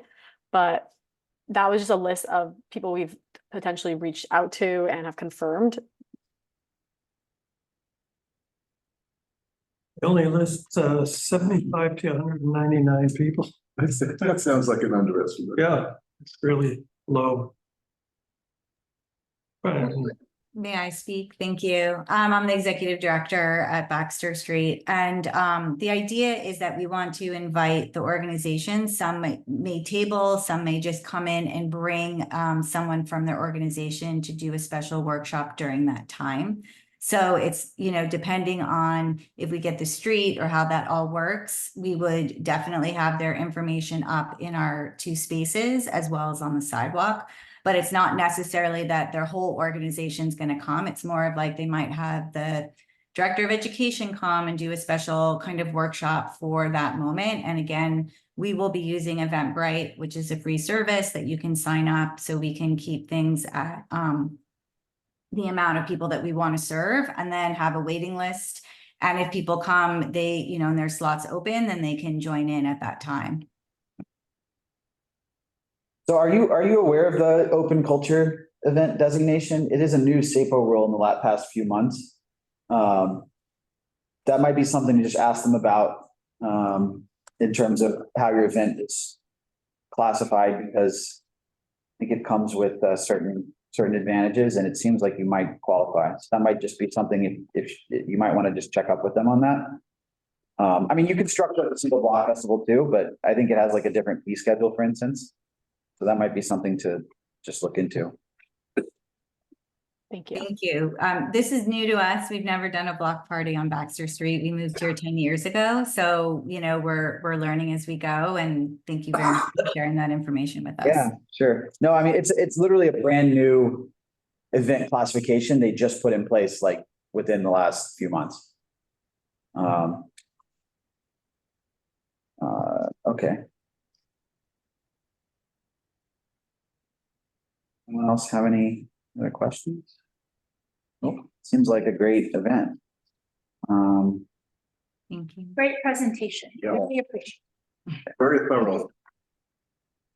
All right. I don't see anything else. I think we're all set. Okay, great. Thank you very much for your time. I really appreciate it. Good luck. Thank you. Yeah. All right. Any last chance? Anyone from Mal? Oh, Pete has his hand raised. I'm sorry, I didn't see that. Pete, go ahead. No, I was just curious if Malbon or whatever it's called showed up. I don't think so. No. No. Okay.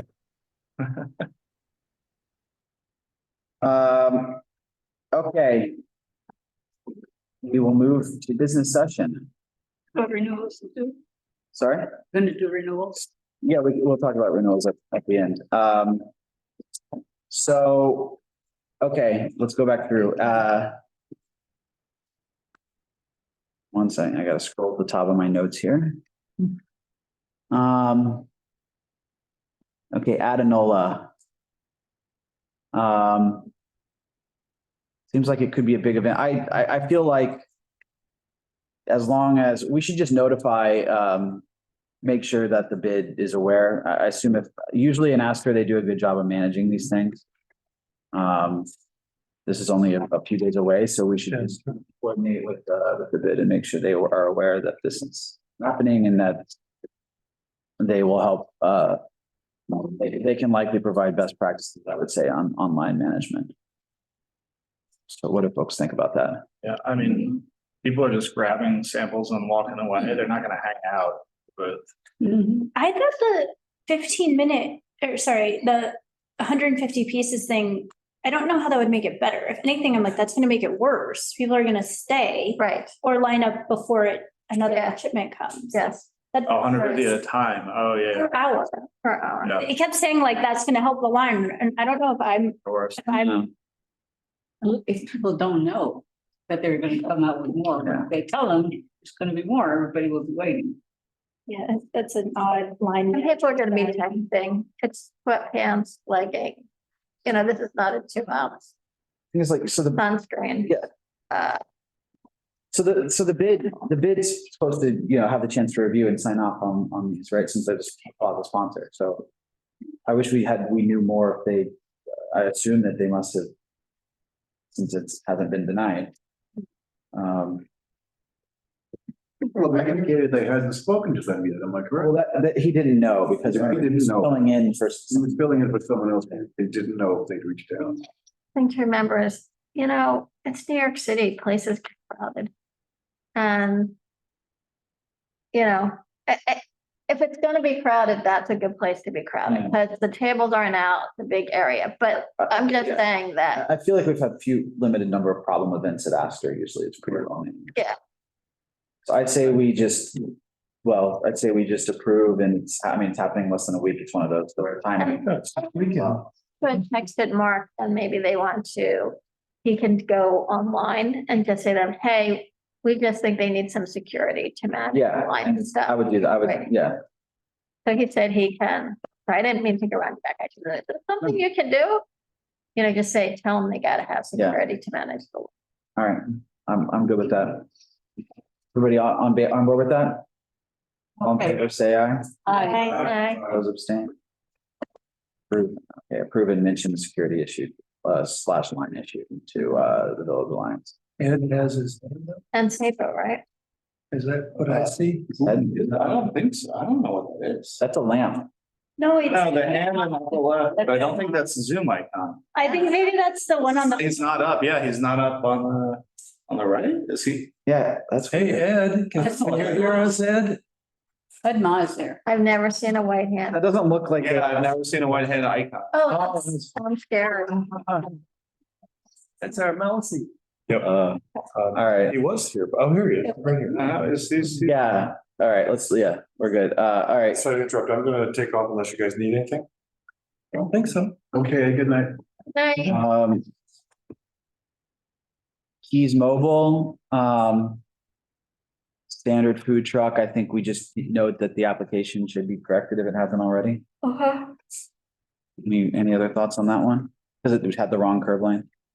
Yeah, I like this one because once their gifts limited to 250, once they're out, they're kept packing up. Yeah. It could be How they should all 1 be. or 2 hours of a daytime. Good with that one. Any other comments? All in favor, say aye. I, Any opposed, abstain? Okay.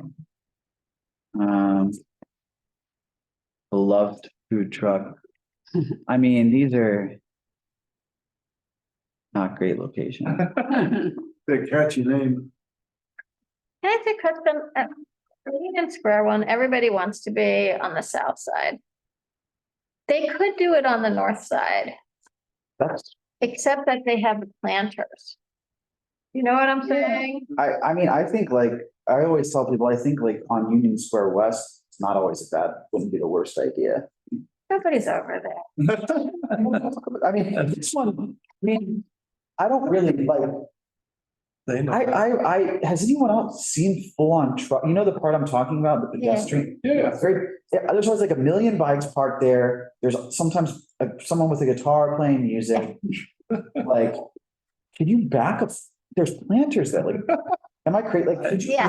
back a food truck in I there? don't see a place to park there. I know. So, am I crazy? I don't think there's planters right there, but if There's definitely planters there. There's definitely planters. there's Ed Ma's. you think, At the curb. I mean, I can show you what I'm looking at on here. let's see. I'm trying I to can think, share I my walk by there, well, we both walk by there all the time. I mean, I walk by there almost every day. Yeah, should I share my screen so people can see it? Yeah. See, look, Oh, yeah. let me see if I can share my screen. Hold on. Because this Yeah, is, I don't, unless they're moving the plant. It looks like a big truck too. okay, see, people see that? Yeah. Like, you really gonna back a food truck into that? Oh, no, yeah, I think they can do that for sure. I don't think so. Depends how wide the food truck is. Yeah. They could do it. It'll just. But it's not really, but there's like, the last few times I walk by, there's like, Well, like playing music. we're talking about parking at the other end of the block. No, I thought they're saying right here, We're saying right here, yeah. literally right there. 14th Street, right? In that little planter to curb area. Yeah. It's not on the map that I saw. At any rate, Here, I don't believe That's not it. parking allowed there. I don't know. I mean, Sapa would know that if they can't do it, wouldn't they? Right. If it's not Right. physically Sapa possible. would know, and I think we just need to flag to SAPO that that's where they intend to put the truck and just say, Okay. I think we can say, I mean, again, all these food carts, they're gonna get approved. Yeah. So I think we just say the cart itself or the truck itself seems fine, but you need to double check where they're trying to park it and just make sure that you're gonna allow that, because it's not really a curb lane. well, right, but I was surprised tonight to learn that doesn't matter if it says no parking, it gets overruled by this application. They're allowed to do it. No, we've seen that with. They can do it in no parking. Yeah. You can't do it in no standing and no stopping. Well, But they can so do all it. we're saying is that we want to flag that there is not a no standing zone on University there. Is that right? No, we want to flag that it's not really a curb lane. It's basically a plaza. Yeah. So the no parking almost doesn't apply here.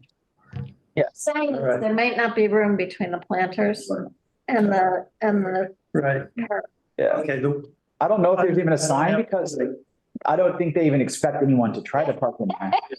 I have to go back and look if there's a sign, and Google Maps isn't up to date, so I have to. Wait, is that on us to say, or is it more just good luck? No, I think we say, look, we're fine with the cart, the trucks. But we just want to flag that they've applied for something that seems to be a plaza. And if SAPO's fine with it, then SAPO will approve it. Okay. I have a photo here of the Sunday Riley truck parked in the same location, just for you guys to see. Oh, can you share? If you could share that, that'd be great. I don't see it yet. It's the woman who did the application. Yeah. I'm holding it up, but I don't know if you guys can see. Oh, your camera's off, I think. It says my camera's on, but Yeah, we don't see you. at Alexander Emmanuel. How can I send it to you?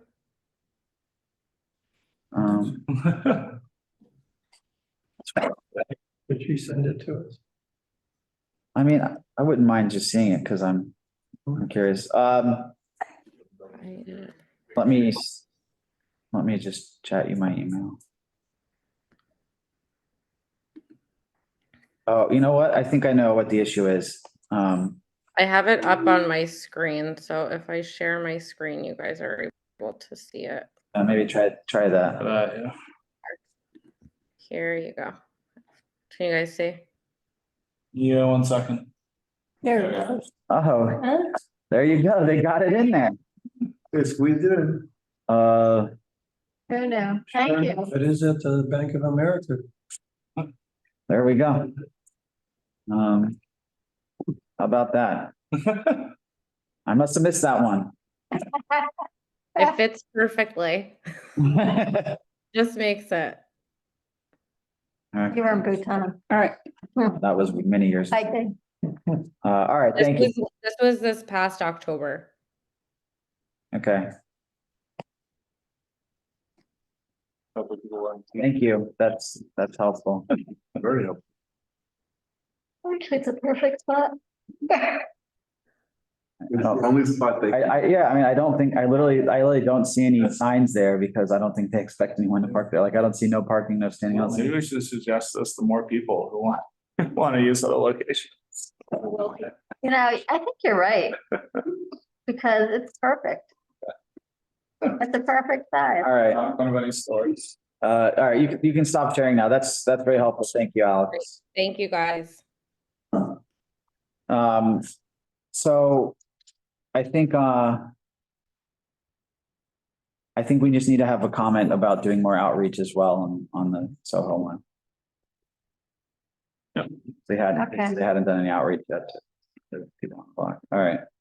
Any other comments? So I guess we're approved, but with comments for more outreach in Soho. All in favor, say aye. Aye. Opposed? Abstain.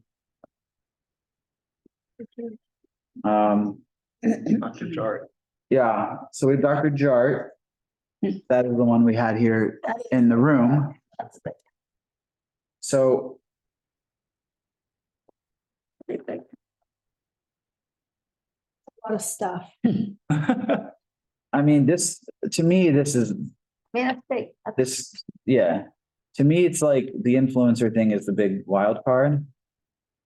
Yes. So. If there, 3,000 followers isn't very many, but. You said like 18 to 117. Oh, I thought he said 3 to 52. Okay. No, I think the highest he said is 118. Yeah, they said they follow up the document for us, but I'm just saying that they don't have, we know this, I'm just stating the obvious. They don't have to be the ones sharing. People, it's disingenuous to say that it's not gonna be up on social media because they're not sharing. Influencers aren't sharing. So that means they are gonna get more people. Yeah.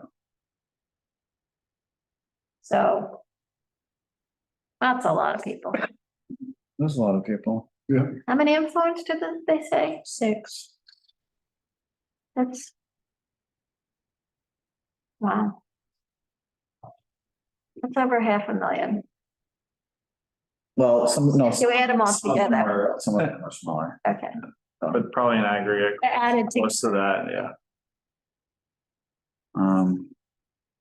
I really don't like the Soho location on a Friday, but I don't have a better. No, I don't like them. Like anything around Broome on a Friday, getting out, it's just like, you can't get an Uber, you can barely walk, you can't cross the street, like, we don't need another thing. It's Friday, it's Friday, is it Friday and Saturday? It's 2 days. Yeah, I mean, I'm less concerned about Saturday, to be honest, because I feel like rush hour on Friday, like Broome, you're just in gridlock for like 2 hours. At least it's March and not July or June or August. There. Well, that would be like a Thursday, it's just, yeah. February. Anyway, but I don't have a better suggestion, just. And we can tell them that they should, would it be better to do it a different time of the week? Like anytime. The problem is really like. Yeah, it's on a rush hour. Yeah, the problem is rush hour. Rush hour, not the time, not It's the tunnel traffic and it's. Yeah. total man. What are their hours again? I don't.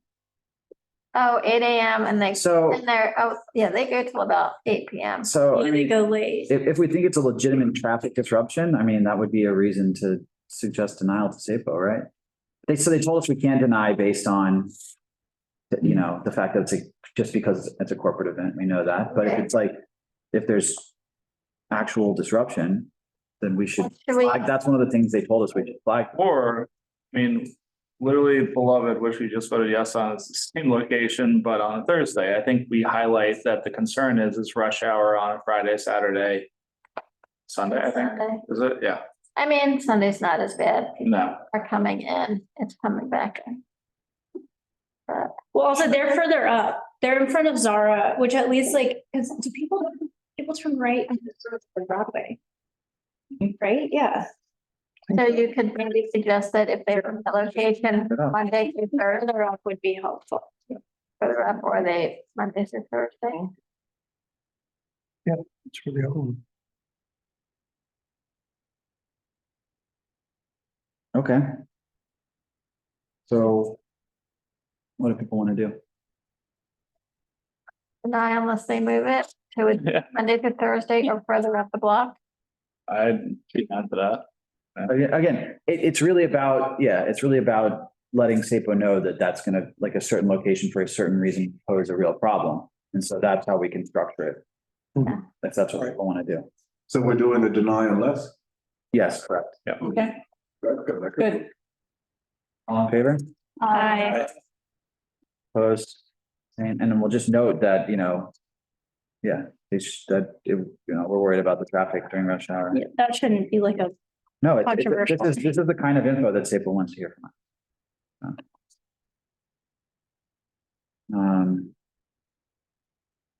Okay.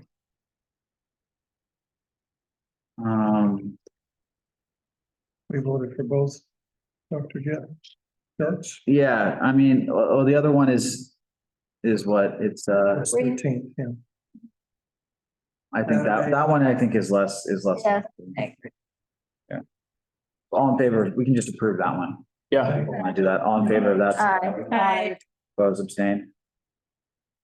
so unanimous on Union Square and deny unless on, No, not Unions, oh, West 13. West 13. They're not together, sorry, on the agenda. that was it. No, I was getting confused. Beloved. Yeah. Hey, would you mind if I make a quick comment regarding the location? So just chatting with another team member here, and I think there's definitely willingness to move location if there is a location that you all think would be better suited. Really, the only location preferences that we had were just Soho as close to the Sephora as we can, because that Sephora is what carries the product. So I think there's definitely willingness to move locations. I think the date might be a little bit more difficult, but open to suggestions for sure. Okay. Okay, that's great. No, I mean, I think that like deny unless it's similar to how it's structured in SLA, it basically means we're fine with it as long as, you know, that condition's being, I think if you're willing to move it, then I think it's good. We're good. Great, thank you.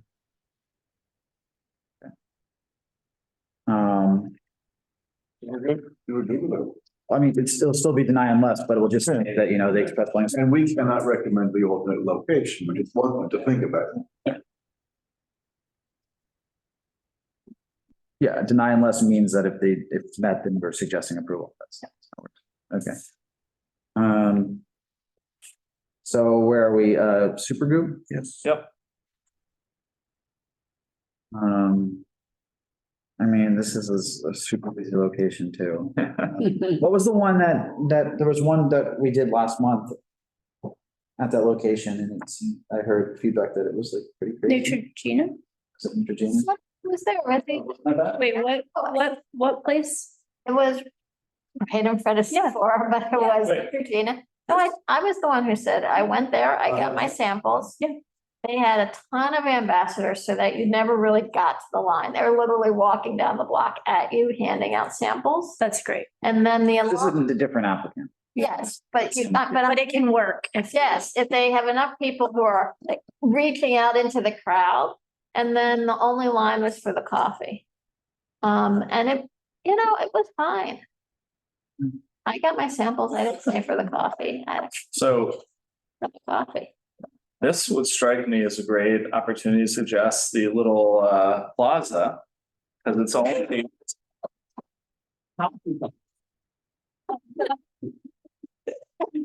You know, you're right. I think. Tuck it a little bit out of the way, so it's not like on the sidewalk. I don't know. But the interesting thing is about that, so that if the truck is stationed right, everyone's gonna see the brand. I mean, they want people to see the brand, right? It'll be the forest here and the brand, there's a big brand thing right here. So Yeah. it's, It'll be perpendicular to people's line of sight versus parallel, which is better. Right.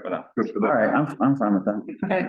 It will be less crowded, I think, than where they plan on doing it, so. plenty of people will walk by there still. All right, so Okay. approve, but also make the suggestion? Approve with suggestion. Yeah, approve a suggestion. I mean, they don't have to take the suggestion. It might still work where it is, but we would let them know that that's. I mean, it's only 9 to. Yeah. That's fine.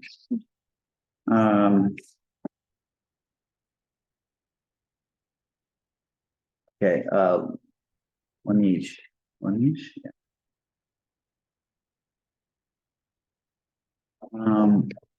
This one's pretty minimal. De minimis, I think, right?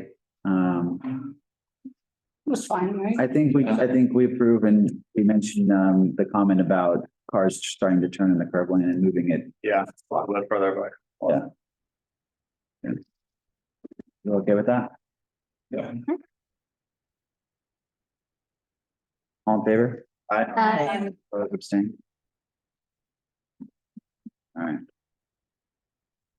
Okay, we got Sure. This one is crazy. Yeah. Insane line. I wouldn't be surprised if it went beyond the line you're talking about. She's got 3 million Instagram followers and apparently bigger on TikTok. So. Yeah. The clothes are really funny. It's like white shirts. I looked at confused when they had the pop-up on my blog. What people, Maybe they. but she was there. The girl was there. Maybe they feel really. You're doing something. This girl, Something. she looks like a I think she's middle-aged. I think she's 24. I looked up. No. She doesn't look like it in there. You know, they're listening. I'm told it's true. So. I mean, I know. I mean, here's the thing is like, what do you think is the best way to handle this? Because there's a couple of options, but, you know, a pop-up store, right? We don't govern them, right? Anyone can sign a lease for it. So. Yeah. The popular pop-up store, lines are going to form.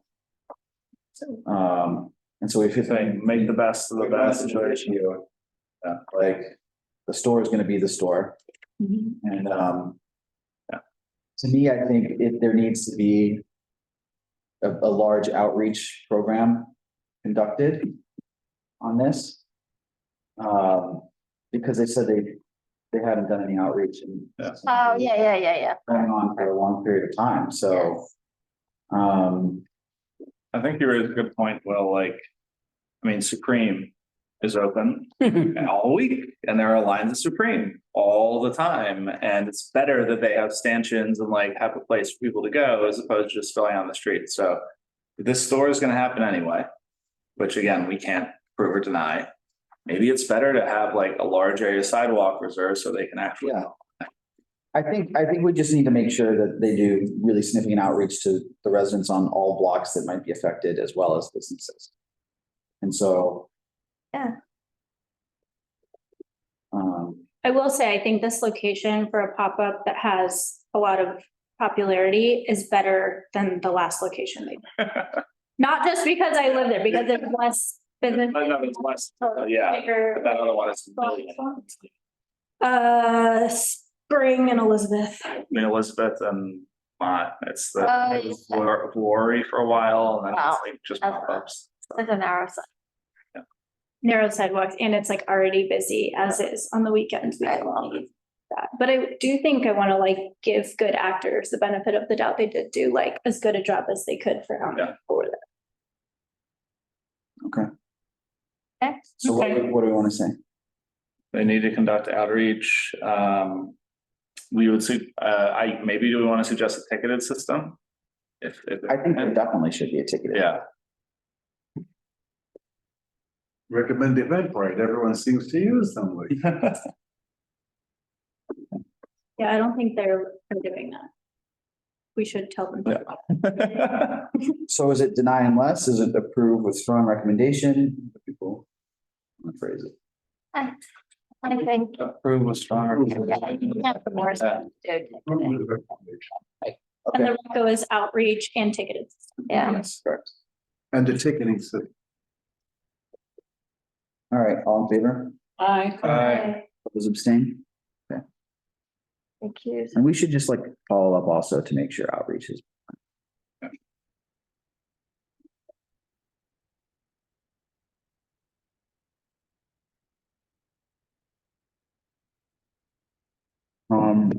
Okay, YSL.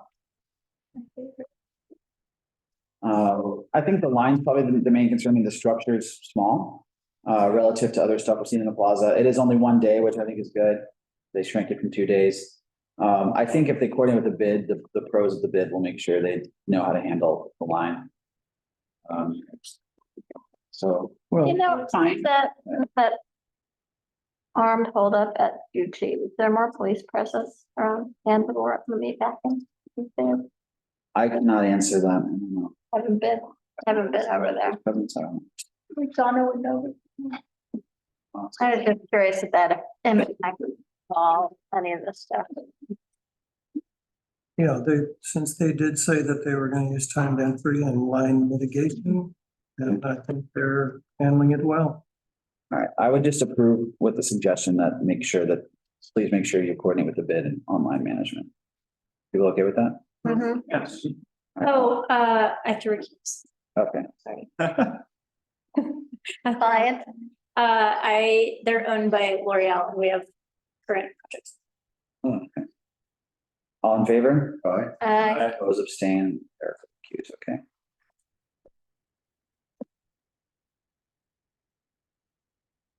Okay. Pastor Street. So, Malvin, we should talk. I think we should know that this was problematic. We should make, because. This is the one where you were. If there's like repeat issues. So remind me, what was the issue before? Do we remember? Oh, boy. Yes, very, very loud, noisy, disruptive to all the neighbors, and we had a lot of testimony from people that lived. A lot of drinking on the street. People were saying there was underage drinking. Someone came in person to testify and like was very upset. So I think we should pick up some of the issues that the previous one had and note that in a very strong denial. And note that they, despite all those issues last year, they did not show up tonight. Yep. Okay. All in favor of that? Aye. Opposed, abstain? Baxter Street. It's like. Top event. Yeah. This is what we like to see. That was a solid ending. This is like what we want all of them. It's the cultural event. It's the culture, right? No beauty products. No. This is just a cultural event. No giveaway. All right, all in favor? Aye. Opposed, abstain? Okay, let's talk about FYI renewals, because there are some interesting ones on here. So we always have historically, there's a few on here that historically Too. have to come in. Stone wall Yeah, I mean, do we on want, Broadway, on top of it. do we want them to come in again? Who? They should. Which one? This was the Oh, God, I remember that. Aliens one. We deny it every year. Historically, we have. It doesn't mean we have to always deny it. He rubs us all the wrong way. If nothing new changed, Nothing, there's nothing we different. have to deny. As far as I'm concerned. Well, I'm new. I've never denied. I want to hear it. Yeah, all right. No, Me too. So should we calendar that one for next month? yes, please. What is the date that he's? 6/22. 6/22. And what's the problem? Are we talking about that next? We'll talk about it next month. Yeah. Theoretically, we can, any of the FYI renewals, I mean, we could ask them to come. Any other ones? I don't know why- Dragon Fest is Broadway also. What's that? Yeah, oh, that's only a single block. Yeah, but. I have less On issue with Broadway. that single block, yeah. Oh, and it's Wait, curb lane. It's only curb lane, yeah, it's curb lane only, it's curb lane only.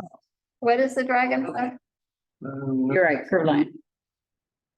I noticed that on 5/12, that's May, there's a Pride, That could be a typo. and I'm just wondering, I don't think we've seen Pride events. No, maybe that could be a typo, let me check. Check. Not that there's any law against having it outside of June Pride Month. Yes. Just caught my eye. Okay. Sorry, let me look. The last spreadsheet I got.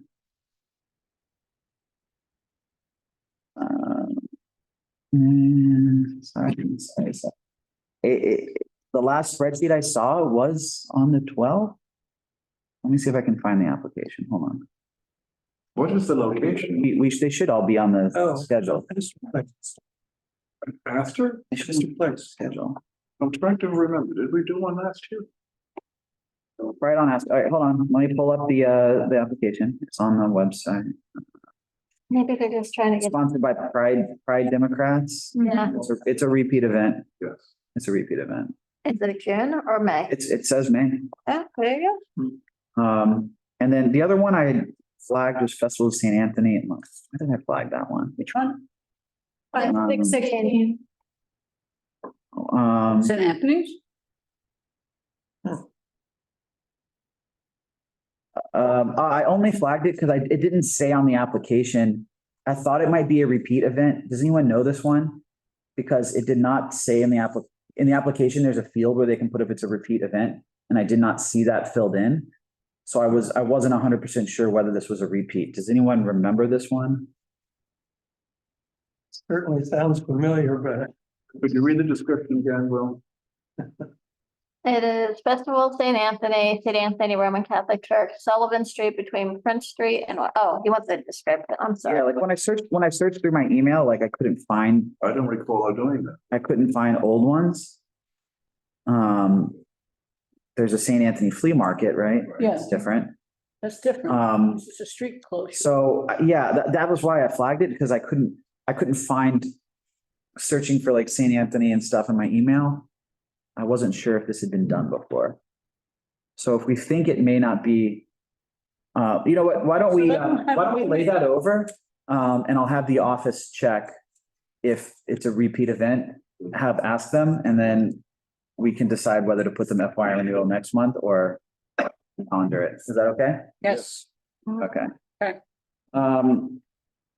So all in favor of the rest, are we all good?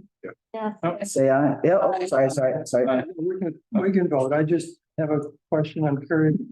Red Umbrella Day, I'm trying to remember, that's not cancer awareness or fundraising or something. No, it's just a day where they put out the red umbrellas in the meatpacking district that are typical decorations. That's all it They is. must mean something, no? No, it's just, it's literally the umbrellas that go over the. Just, I guess it's. All right, we got all in favor, say aye. Aye. So I think if we have 2 more minutes, I think Pete wanted to just raise something with us. I want to give him a quick chance to. You're on. Pete, go ahead if you want to go. Great, thank you. This weekend, there was a massive event at. Oh, sorry. All right, go ahead. Go ahead, Pete. Okay, there was a big event at 216 Lafayette, I believe. Maybe Erica raised that as a location of the YSL before. This is a place that's operating way beyond what the Board of Standards and Appeals had allowed it. I asked this morning for the office to check for any SAPO paperwork because they had taken over the sidewalk. They had gotten no parking for the whole block. And I didn't hear back. It doesn't seem that they are going to SAPO. They're doing something. Go ahead. I will say on this, so on this one, Pete, they submitted an application for what they call production parking 1 business day before our last meeting. So we did not have time to calendar it. But that being said, what they This is different from mine. yeah, this is different from yours. Okay. But what they submitted was not at all, I think, descriptive of what actually happened. Exactly. And what we're seeing is paperwork to DOB that doesn't line up. Just all sorts of what seems to be gamesmanship to get around what they should be responsible for. So Yeah. I don't know what you guys can do to flag that with SAPO or I don't know. I think, yeah, I mean, I think in our comments, like we can note this particular location as having been a problem location in the past. They want to know if there's been repeat issues at certain locations. So I think that's something, next time we see an application come up there, that's something we can definitely flag. Okay, that would, I think, be helpful in the long run. So I appreciate that. All right, yeah. Pete, you can submit a SAPO complaint yourself too. I did that for the location last time. I was like, It's not a SAPO event, so there's nothing to complain to SAPO about. That's what we've been told. They did file a production permit for this one. They did with SAPO. But we didn't, with our committee's timing issue, we couldn't review it. So there was a SAPO. Was that paperwork posted on the calendar last month that I could access it or? No, it wasn't on the calendar because we can't review stuff at the meeting when we only have 1 day's notice. Right. So that's the ongoing. It just gets very complicated trying to lay a trail, to lay the pipe. Yeah. When it's all kind of invisible. Yeah. Well, you're preaching to the choir a little bit on that one. I think. But CB2 could file a complaint, right? Yeah, we can too. Yeah. Okay. So that's what I'm saying. And then we'll also note this location going forward as being an issue. All right. Thank you. Thank you. Yeah, appreciate your time as always, Pete. All right. You bet. Thanks, everybody.